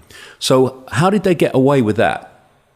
The guy running the whole 9/11 criminal investigation was called Michael Chertoff. A real extreme ultra-Zionist who was the head of the criminal division of the Justice Department. He oversaw the criminal investigation. And he and his hierarchy agreed that in ridiculously quick time, all the rubble and the steel from the Twin Towers and Building 7 would be taken in trucks that were tracked, every one of them, by GPS. And if I'll give you one example, one of the truck drivers took a half an hour extra for lunch and got fired. Right. And the reason they said that they did all this was because of the sensitive nature of the material they were carrying. Mm-hmm. Well, sensitive nature. At the other end, they were dumped in 2 scrap yards in New Jersey, immediately cut up, put onto ships and shipped to Asia to be smelted and to become someone's bloody fridge. Yeah. And I quote in the book an article in the New York Times, which just shows the contempt that this cabal has for those who died and those whose loved ones were left behind. It describes this comical, bizarre situation where you've got building experts and engineers at the scrapyards, and it describes how these big grabbers were coming down, picking up stuff, and as the grabbers went away, these people were running onto the the mound of debris, trying to see anything that could give them any clue about what happened, and then the grabber would come back and they'd run for their lives off it. This is what went on. This is a crime scene. Imagine police just going and going. Oh, you've got 5 seconds, lads, to have a look. It's not only a crime scene, but it's a crime scene that they've shifted miles away from the original crimes. So it's like taking a murder scene, wiping up the blood, and then putting it somewhere else and go and investigate that. Can I add one thing? There will be people. I know it is upsetting for some people, the subject of this. And you were saying the contempt with which a lot of people treat the victims of 9/11. You've dedicated the book to the victims. I just thought it was worth saying, because a lot of people go, it's disrespectful to discuss conspiracy theories surrounding 9/11 as well, just for those people. Well, when people see what's in that book, I mean, I'm a bloke from Leicester, right? And I do what I do. But if I can do that and take the official story absolutely apart in every aspect, where the hell have the BBC and CNN been in the last 18 years? Where have they been?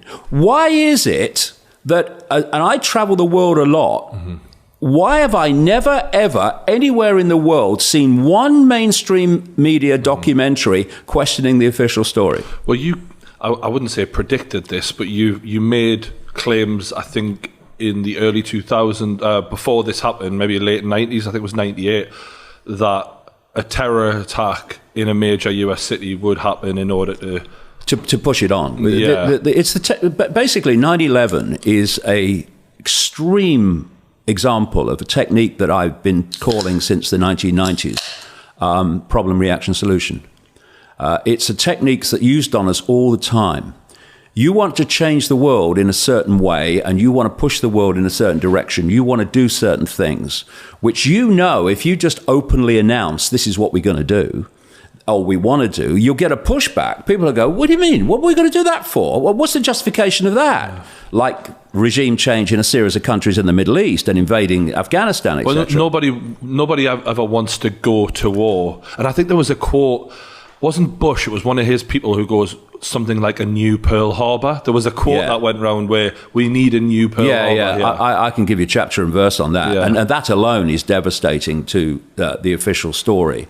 But, if you look at that whole area of the new Pearl Harbor, there's a sequence that you can pick up very clearly, which I'll get to in a second. But just to finish the thing on problem, reaction, solution, you first of all, instead of just openly announcing it, and you're going to get pushback, you don't do that.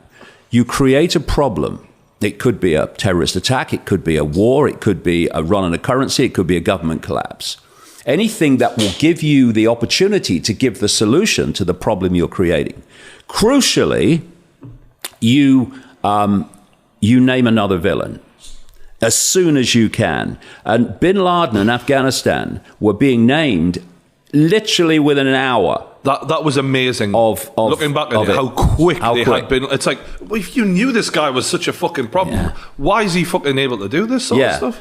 And even Alex Jones, and I know Alex Jones is not like the bloke to be quoting because his name is not worth much at the moment, but there was footage of him going, he named Twin Towers. He said, it wouldn't surprise us if there's an attack, and we know you're going to use bin Laden as the boogeyman. Yeah. Like he called a lot of that. Yeah, absolutely. And it's an amazing thing that bin Laden and Afghanistan were named by a guy called Ehud Barak, a former Israeli prime minister. He actually had been Israeli prime minister up until early 2001. On the BBC, immediately after the attacks, he's naming bin Laden, and he's basically calling for an invasion of Afghanistan.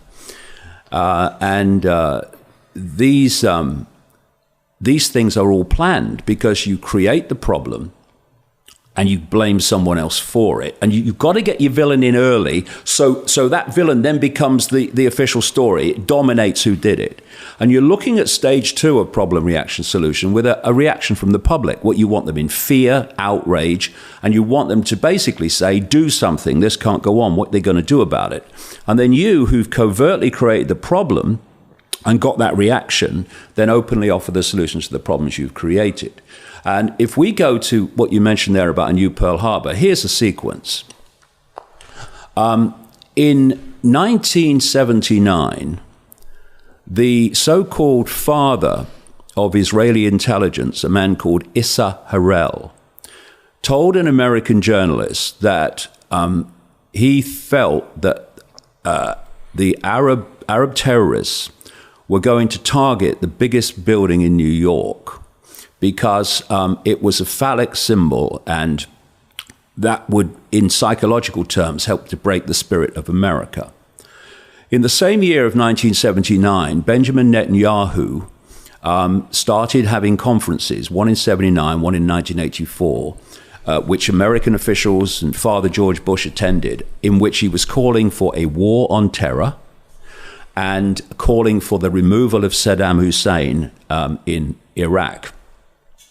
In 1996, a man called Richard Pearl, who was an ultra-Zionist close associate of Netanyahu, who was by then Prime Minister of Israel, he produced a report called A Clean Break for Netanyahu, in which he called for the removal of Saddam Hussein, targeting Syria, targeting Iran, and so on.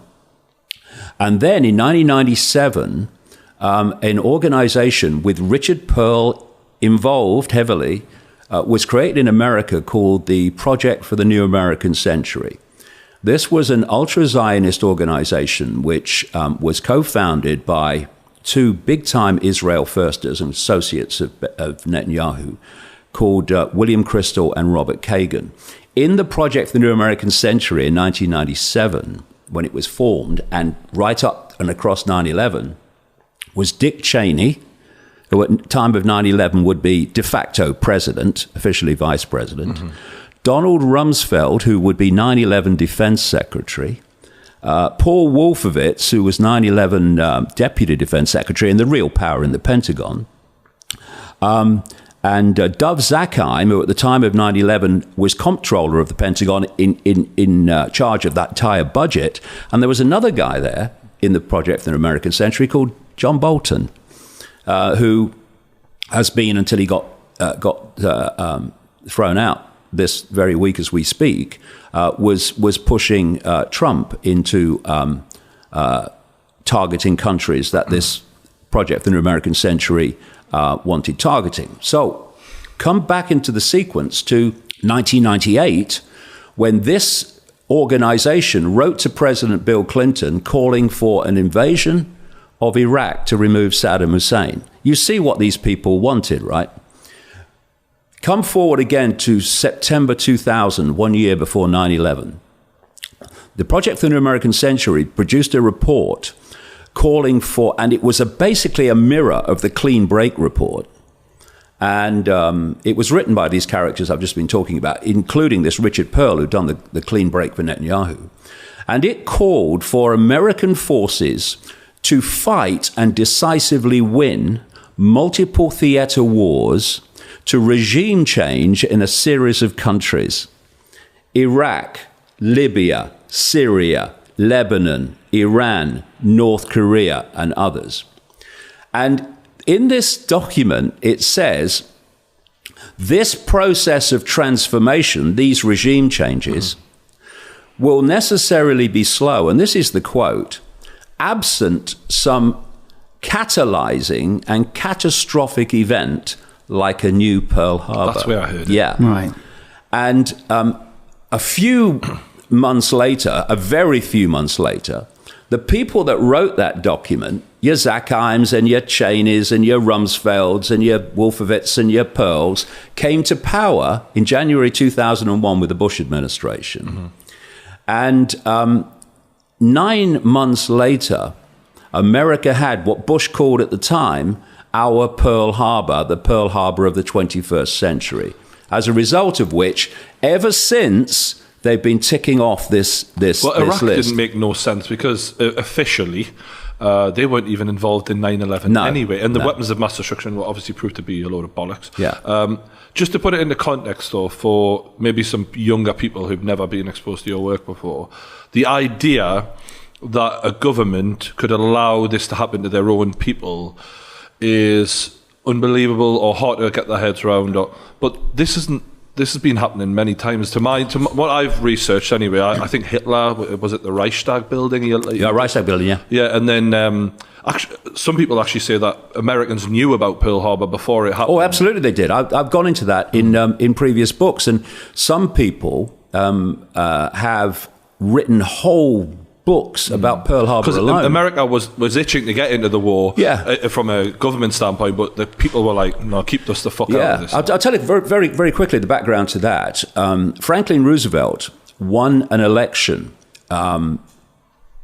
before America entered the Second World War. And his mantra was, I tell you, mothers and fathers of America, your boys are not going into that war in Europe. He knows they are. But he can't win by saying so. But he knows they are. Yeah.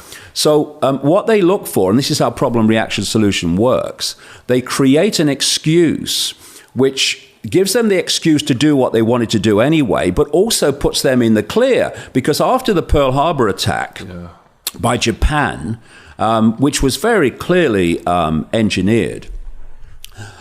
Franklin Roosevelt was like, well, you know I didn't want to go in that war in Europe, but we can't have this. Yeah. And people going, yeah, well, I understand that, Franklin. Yeah, we got to go. Yeah, problem, reaction, solution. That's how it works. From that standpoint, if we're looking at 9/11, after all of the research you've done, and maybe we could do the Pentagon first, because there's a lot wrong with that as well.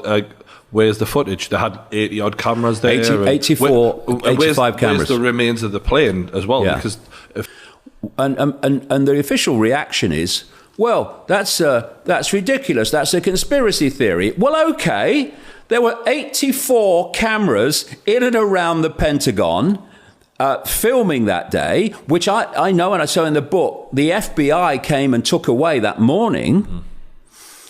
Which we've never seen. If a plane hit the Pentagon, many of those cameras are going to have it on. So just show them, but they never have. Oh God, I mean, we could talk forever about this. There's so many elements to it. You know the size of the Pentagon, right? Massive, massive building. Well, on the far side from where the Pentagon was said to be hit, that's where all the bigwigs were. Your Rumsfelds and your big generals, right? Now, if you're and by the way, if the plane had to come straight in, that's where it would have hit. But it had to do this spiral. And by doing the spiral and missing where the bigwigs were, and if you did any research on the internet, you knew where they were. No, the guy flying it's like, they're janitors. I know.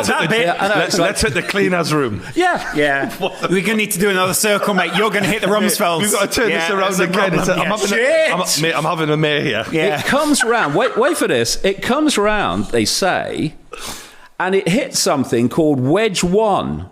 Wedge 1 just happened to be that part of the Pentagon that had just undergone massive reinforcement to protect the building from just such an attack. Wow. It's just insane. But like I was saying, do you know that they've never even established, and it's a doddle to do, that the planes that left the airports were the ones that hit the buildings? There's a lot of talk about, because there was some people who've seen the planes go into the building, the actual Twin Towers, who said they did not look like regular airlines. They look like military planes. Different, they look different. But I mean, that's just speculation. Is the footage of 9/11? There's some people who think that they were drones. I don't know. Have you covered that? I absolutely. I've been saying for a long time now, many years, going way back, that they were drones. And I'll give you a story in a second which will show that was planned in 1962, never mind 2001. But what I was going to say with this thing is that every single plane crash in the world, no matter what it is, they establish that the plane is the one they think it is. Yeah. And they do it this way. All plane parts have a serial number. And there are some called time change parts, which are changed regularly. Even if there's nothing wrong with them, they have to be changed. And they all have serial numbers. Mm-hmm. And every time a part is put on a plane, the maintenance log logs the serial number. So what the plane investigators do every time, not when there's an R in the month, every time, is they take the maintenance logs and they look at the parts that have been found, and they say, yep, they match. This is definitely the plane we think it is. That was not done on 9/11 on any of the four planes. And someone put in a Freedom of Information Act request to the FBI to reveal the documentation to show that that's been done. Mm-hmm. And the FBI came back and said the documentation doesn't exist because it was not done. And they said it wasn't done because the identity of the planes was never in doubt. Now, people that read the book, they'll see that the identity of the planes was massively, massively in doubt. Throughout the ages, architects and engineers have designed and built the great structures that have made our world and withstood the test of time. Hi, I'm Ed Asner. Welcome to Architects and Engineers. Let's look now at modern steel frame buildings. This is the Empire State Building, a marvel of modern architecture. It was built to last. Architects and engineers of today use computers to design and engineer buildings that will endure the forces of nature, such as earthquakes, fires, and hurricanes. This modern skyscraper was also built to last.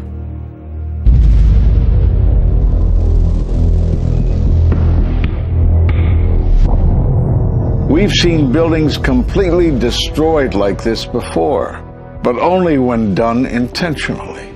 Danny Jowenko is the expert on this in Europe. What did he say? Dit is controlled demolition.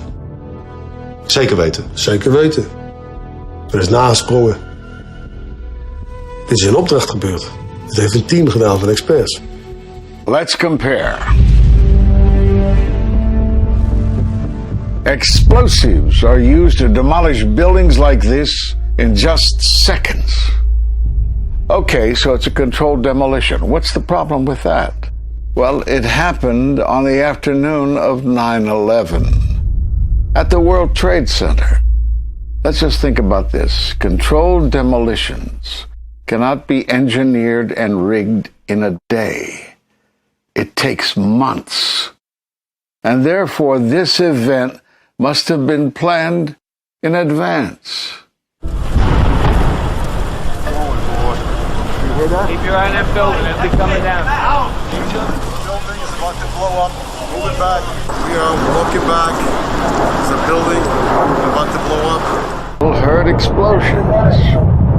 We heard this sound that sounded like a clap of thunder. It looked like there was a shockwave ripping through the building, and the windows all busted out. About a second later, the bottom floor caves out. The building followed after that.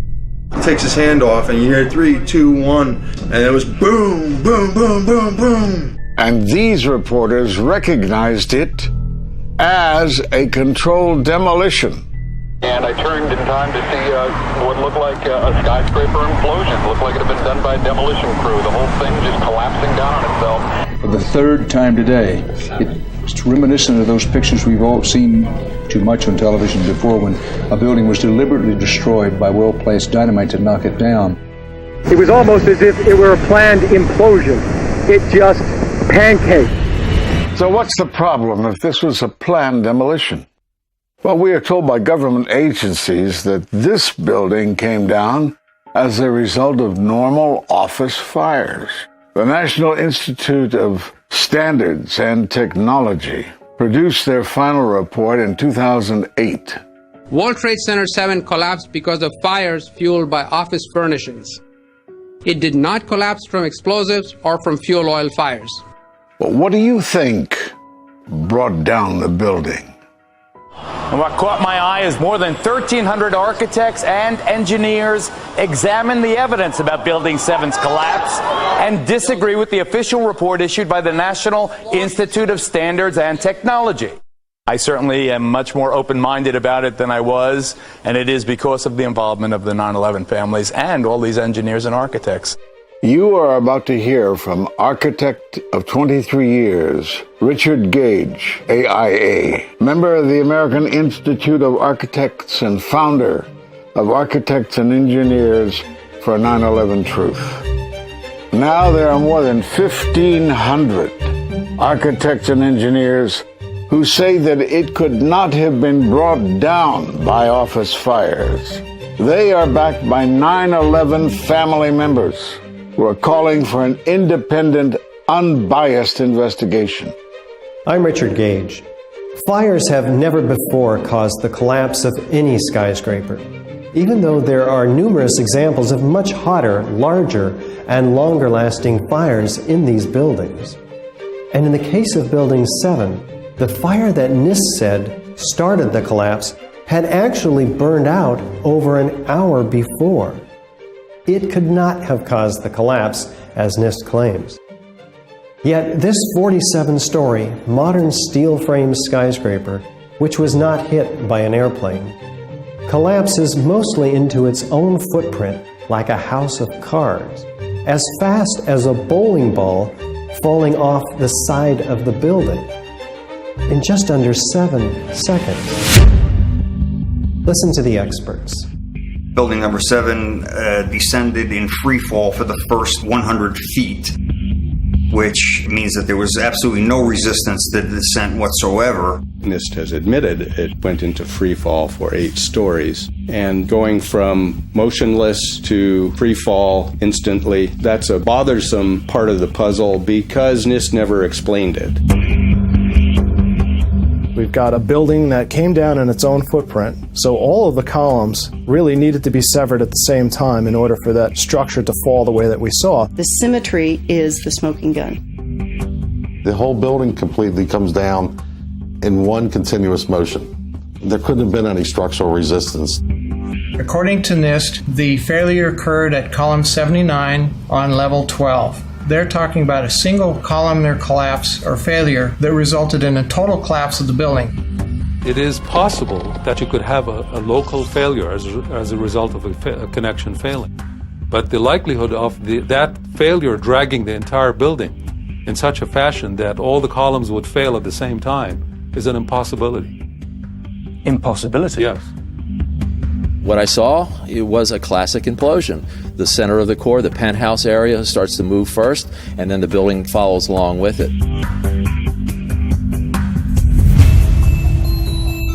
I'd like to know why NIST excluded the document from FEMA in Appendix C that documented the evidence of melting steel.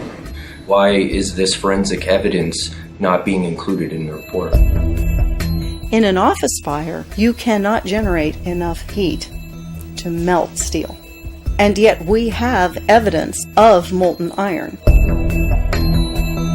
R.J. Lee Company, USGS, and Dr. Stephen Jones's work, all 3 separately found these microspheres.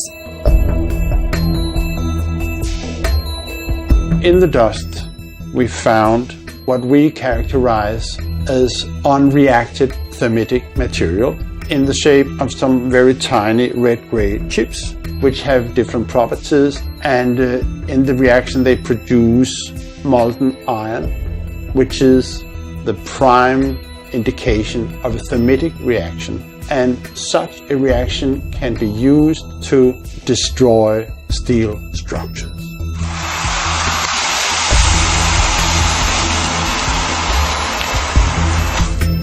What we have found is a modern version of thermite, which we call nanothermite. There were these iron microspheres present in all of the dust samples that needed to have been formed in extremely high temperatures. I've independently seen thermitic activity within 2 separate independent samples of World Trade Center dust. My contention, based on finding thermite residue in the dust, is that it happened before. It didn't happen after in the fires that ensued in the rubble pile afterwards. All the characteristics of the microspheres tell me that thermite was involved in melting those steel beams. So thermite, if it was present at the World Trade Center and created this molten metal that so many witnesses and photographic evidence shows, would also explain the fact that the fires could not be put out at Ground Zero.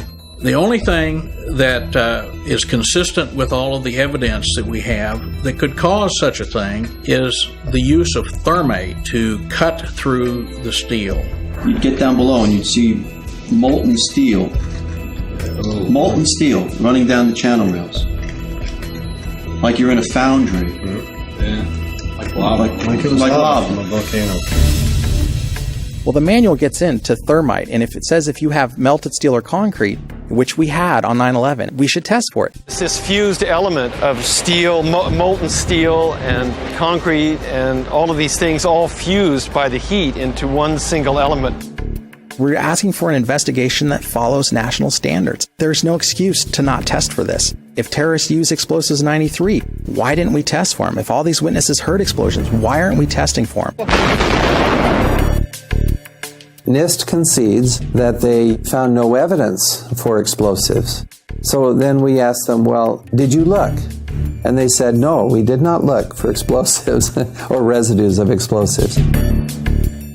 So the preconceived notion of NIST is that there's no evidence for explosives, and so there's no point in looking. that is the most unscientific thing that you can possibly think of, not to look because you don't expect to find evidence, and in fact the evidence is overwhelming. They state these conclusions for which there's virtually no evidence, and then they ignore conclusions that can be drawn from the evidence. The Freedom of Information Act request to NIST was denied with the claim that releasing this data might jeopardize public safety. How could it possibly jeopardize public safety? The destruction of evidence was a criminal act in itself. It was already being carted away and destroyed when the FEMA investigators got there about a month after September 11th. You can't do science when you are deprived of the evidence and when your hypothesis is the least valid instead of the most likely. And the most likely hypothesis in the case of Building 7 wasn't even mentioned. This is not science. The scientific forensic evidence, ignored by NIST, but carefully reviewed by teams of technical professionals, corroborates the hypothesis of explosive controlled demolition. We've traveled to 21 foreign countries and 32 American cities, bringing this evidence to the attention of the public. And we're backed by 9/11 family members and other concerned citizens who are calling for an independent, unbiased investigation. I'm a family member trying to find out the answers to the murder of 3,000 plus people. The bottom line is that it needs to be investigated properly. Please look at architects and engineers. People all around the world, scientists all around the world are questioning this. And there's some deep, deep explaining to do. It took some kind of consciousness raising on my part before I was willing to look at the possibilities. And really, you need to go where the evidence leads. Look at the evidence. In fact, I'll say this very categorically. Any reasonable person who looks at the evidence that's been brought forward has got to come away with the feeling that something has to be done, a real investigation has to be put forward. The third building that came down, I'm going, what? I'm an architect. You mean there was a third high-rise that came down on 9/11? What are you talking about? You know, at a minimum, I think everybody should at least read this material so that, you know, everybody has an opportunity to clear out the delusions. Yeah, absolutely, especially as it ties in with things like 9/11, which I'd like to ask you about, because for me personally, when I first saw it, I was running a tech company up in Canada. I was incredibly busy. So I got a call. Everyone sort of remembers where they were when they heard about it. It's one of those sort of things. And it was actually my COO, my chief operating officer of my internet company. It was about, I forget, about 7 a.m. my time. I was in the West Coast, Vancouver. And he said, turn on your TV. And, you know, if he would have said that today, I'd be like, I don't have a TV because I've turned it all off like a long time ago. But I did have a TV back then. And I turned it on and they said, the second tower has just been hit, and I was like, whoa. And I actually believed the official story because back then I didn't look into things for myself very much. I was busy with my own company, and I was like, wow, Osama bin Laden. They found out so fast. It was like within hours. They're like, we found a passport from one of the hijackers. It was just a few blocks away, and it was totally unburnt or anything like that. And very quickly we tied it all back to Osama bin Laden. I was like, wow, I was a news believer at the time. I believed what I was told on the television programming. And it was actually a couple of years later that I think I saw a documentary called Loose Change, which I think Luke Rudkowski was somewhat involved in. And that blew my mind. And I was like, what? If even 1/10 of this is true, that I have to look into this. And I went on to look into it for years and years, to the point where I was like, okay, it's 100% a fact that what we were told about it is not true. And now we can get into details of what we think might have happened and all that sort of stuff. But I know for sure the government story is 100% a total lie. Say this, you will have come across this, but the vast majority of people will not have done. On 9/11, on that day of all days, there was what was described as an unprecedented number of war games going on in the skies where the 9/11 hijacks were going on. Just explain what war games are, dude. Practice scenarios where the military and the Air Force are practicing what they would do in the case of hijackings and threats to America from the sky. There was a long list of them. I list them in the book, a long list of them. And never before have so many been concentrated at the same time, 9/11.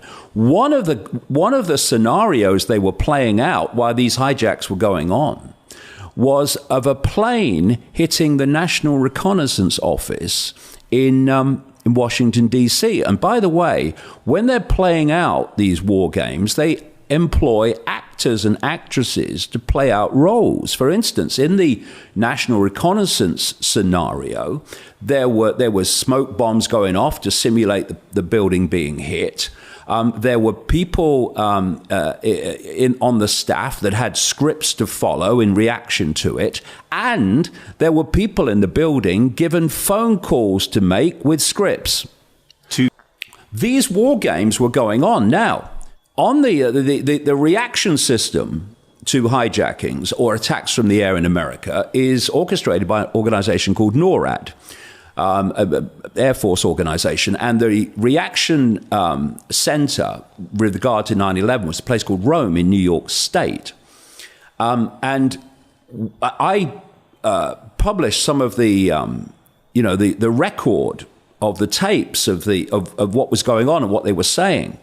And when the first reports came in of the planes being hijacked, they were saying, well, one of them said, well, I thought the war games must have started early, right?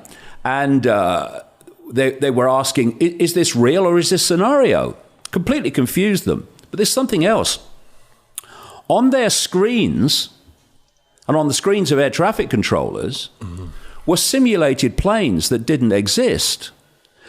It's a system they call sim over live. So you've got your live planes, and then you've got your simulated planes. Right. And it was done on purpose to create total confusion. In 1999, a golfer called Payne Stewart took off in a private plane with some friends heading to Dallas. And when they got to a certain height, there was a decompression problem, and everyone kind of conked out. So the plane's flying on its own. Everyone's unconscious.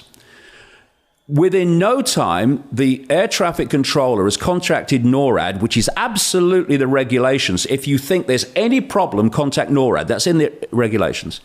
NORAD has immediately scrambled planes. They're going alongside it. Then other planes come up as it goes through. And what they're doing is they're seeing if there's any life in the plane, inside the plane, but they're also making sure that when this plane runs out of fuel, if it's going to fall on a civilian area or a built-up area, a populated area, they're going to take it out. And that happened with Payne Stewart's private jet, very well documented. The chiefs of staff in the Pentagon, as the media reported, were tracking the plane all the way through. This is the golfer's plane. On 9/11, in a period of 2 hours, there was not one reaction from the American Air Force military that made any difference whatsoever, because there was a stand down. 10 miles down the road from the Pentagon is the Andrews Air Force Base. This is where Air Force One comes in, out, all the foreign leaders come in and out. That's immensely well defended. But on 9/11, they didn't scramble planes from 10 miles down the road at Andrews. They scrambled them from the Langley Air Force Base 130 miles away. For New York, they scrambled them from Cape Cod 153 miles away. And the whole common theme was, didn't get there quite in time. In fact, when the planes were scrambled from the Langley base, supposedly for Flight 77, but it turned out to be something else, actually, the two pilots said they never told us what we were being scrambled for. Let's not forget, by that time, the Twin Towers have been hit. So what they thought, they said, is that I'm being scrambled, as per Cold War scenario, for an attack from the Atlantic. So here's Washington, here's Langley. They went out into the Atlantic before turning around and coming back. And of course, the Pentagon was hit before they got there. And the moment, and this is a big theme in 9/11, until the Pentagon was hit, Once the Pentagon was hit, some of the normal reaction things started to happen, but not until. And there's another... And by that time, most of it had gone on. Yeah, exactly. And there's another common theme, which is people lying about what they were doing before the Pentagon was hit, which gave them a cover story for why they were not able to react.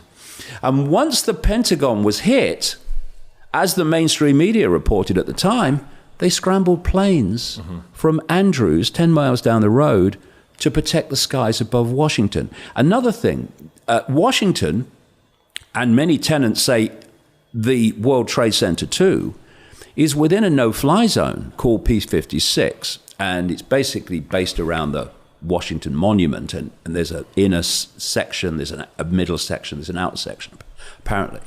And I quote in the book a former U.S. Defense Secretary, Caspar Weinberger, who was asked about the no-fly zone. And he said, well, this is how it works.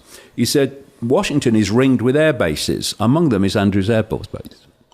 And if any plane goes in to the no-fly zone without the code that gives it permission to fly there, then it's taken out, right?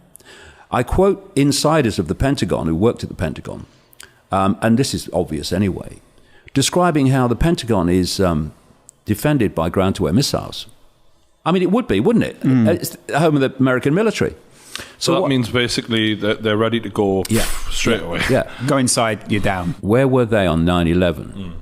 And I contacted, because when I was writing my first book, Alice in Wonderland and the World Trade Center disaster, I was in contact with the FBI, with the Federal Aviation Administration and NORAD, all of them. And I asked them, who polices the no-fly zone over Washington then? And they never gave me an answer of how it's done. Because if they had have done, then a whole can of worms opens. So where was that reaction system on 9/11? Because, you know, what's the point of a no-fly zone if it's not defended? You know? And so if you are highly professional hijackers, which is what we're supposed to believe, you can go on the internet and you can find this stuff out. You can find the reaction times. Just follow the Payne Stewart story.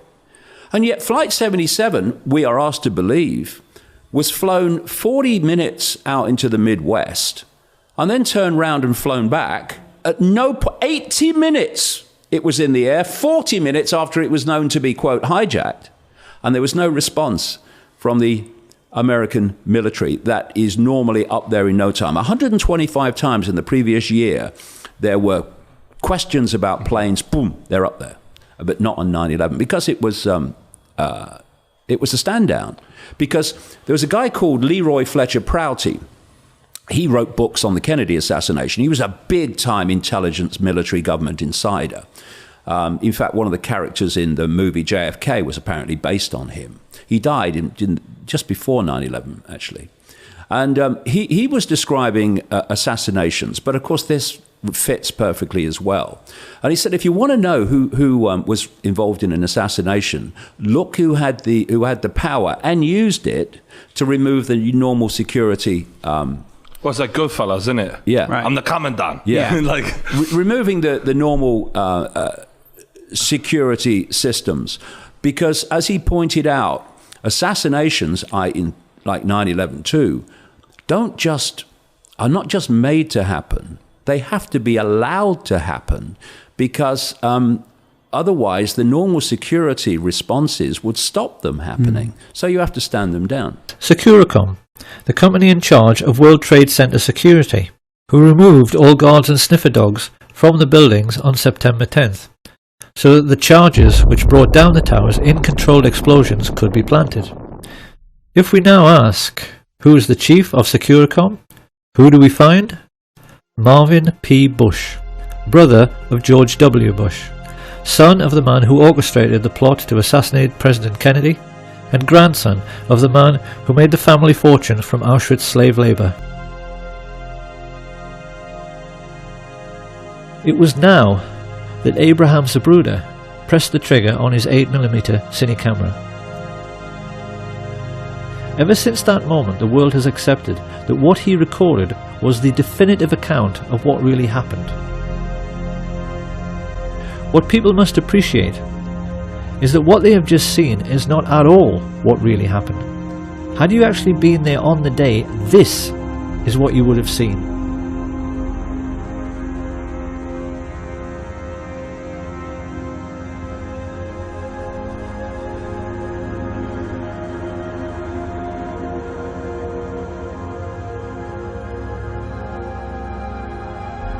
And doesn't that look a great deal more suspicious?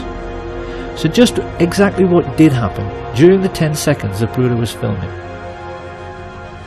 To begin with, Dulles, Lansdale and Attlee Phillips had tried to get over the problem of volley fire, blowing the president's head clean off by firing in 4 stages. Stage 1 was meant to be a single shot by Charles Nicoletti into the back of Kennedy's head from the Daltex building some 40 yards behind. Had he succeeded, the plotters would have had the single assassin with 1 bullet story they wanted. But in his excitement, the mafia assassin squeezed the trigger too soon. His bullet ricocheted off the hard chrome sill of the limo's back seat and struck the curb beneath the overpass, sending up a sharp piece of concrete which scratched James Tague's face. Watch again. We clearly see how this little girl stops running and her gaze looks directly at where the shot originated and not up at the 6th floor of the depository. It was now that Umbrella Man took over. Standing right at the curbside, it was his job, should the first shot miss, to give a clear visual signal. Target is not injured. The intelligence chiefs knew that if this situation occurred, Kennedy would now be moving rapidly away from the first sniper. They knew the only way to make sure of getting him was to fusillade the car. So a moment later, 2 rifles tried to fire from directly in front at exactly the same time, to deceive witnesses into thinking there was only 1 shot. You said you'd killed President Kennedy. At the same time I said I had killed the judge, I said I had killed Kennedy. Well, do you believe Lee Harvey Oswald killed President Kennedy? We'll get back to that. Alone, without any aid from a rogue agency of the U.S. government, or at least a portion of that agency. I believe you're very naive if you do. Harrelson's bullet hit JFK in the throat, and another gunman, hiding in a culvert 50 yards away, up in the embankment of the overpass, made the hole in the windscreen, which was later seen by Dr. Evalier Glanges. The presidential limousine was there. Had been standing there for some time just watching the back of the emergency room. Talked to my friend next to me and said, "Look, there's a bullet hole in the windshield," and pointed it out to them. But it was very clear it was a through and through bullet hole through the windshield of the car from the front to the back. As Kennedy emerges from behind the road sign, his distress is clear, while Governor Connolly remains composed. This single frame of the Zapruder film makes nonsense of the single bullet theory, because it's quite clear both men have not been struck at the same time. Kennedy has now passed through 2 layers of fire and has not been hit in the head. To cover this eventuality, the assassins were given a simple instruction: fusillade the car with everything. So that in the next few moments, the 5 remaining riflemen fired, causing the Secret Service agent riding in the front passenger seat, Roy Kellerman, to report a feeling like a jet sonic boom as the hail of bullets whistled into the car. It is now more than 3 seconds after Kennedy is hit in the throat that Frank Sturgis misses his target altogether and blows out 5 inches of Governor Connolly's ribs, compressing his lungs and puffing his cheeks, with a bullet which quite clearly struck at far too steep an angle to come from the other end of the depository. In almost the same instant, Eladio Del Valle hit the governor in the wrist, Weatherford fired into his thigh, and Nicoletti's second shot hit the chrome frame of the window. A moment later, the best marksman, Malcolm Wallace, shot Kennedy in his upper back. The bullet strike witnessed and recorded by all the Secret Service men in the following car. Jackie Kennedy starts looking concerned, and yet even now there are no obvious signs that her husband, held upright by his back brace, has been shot twice. The assassins have so far failed to hit him in the head, and it is now that they play the ace up their sleeve. Here we can finally answer the riddle of where on an empty street you can hide a man with a rifle, and how he can manage to shoot a man speeding past him in a limousine. The answer is that he can't, and that is why the driver, William Greer, looked around twice to see whether Kennedy had been hit in the head, and when he saw he hadn't, as dozens of witnesses, including police officers, confirmed, he stopped the car completely. His orders was to slow down where the rest of the guys... This is Greer, the driver of the presidential limousine. Yeah, presidential limousine, slow down almost to a stop. Good evening. Today, our fellow citizens, our way of life, our very freedom came under attack in a series of deliberate and deadly terrorist acts. The victims were in airplanes or in their offices. Secretaries, businessmen and women, military and federal workers, moms and dads, friends and neighbors. Thousands of lives were suddenly ended by evil, despicable acts of terror.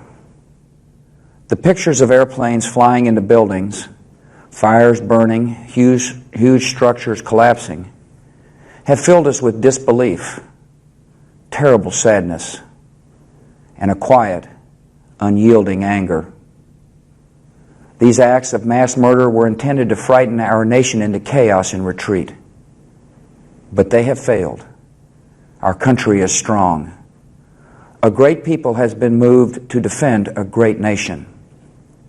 Terrorist attacks can shake the foundations of our biggest buildings, but they cannot touch the foundation of America. These acts shattered steel, but they cannot dent the steel of American resolve.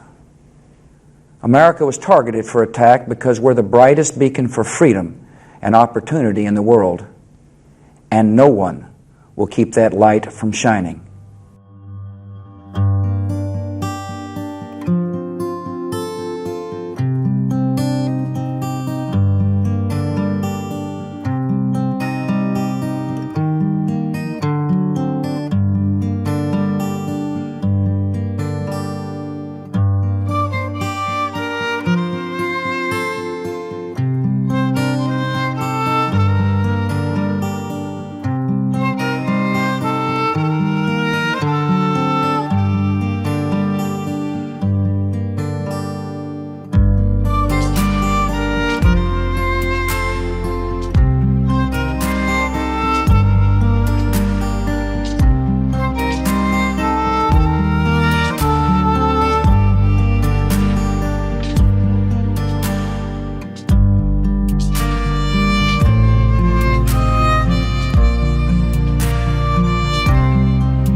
I remember getting a call from the fire department commander telling me that they were not sure they were going to be able to contain the fire. And I said, you know, we've had such terrible loss of life. Maybe the smartest thing to do is pull it. And they made that decision to pull, and then we watched the building collapse.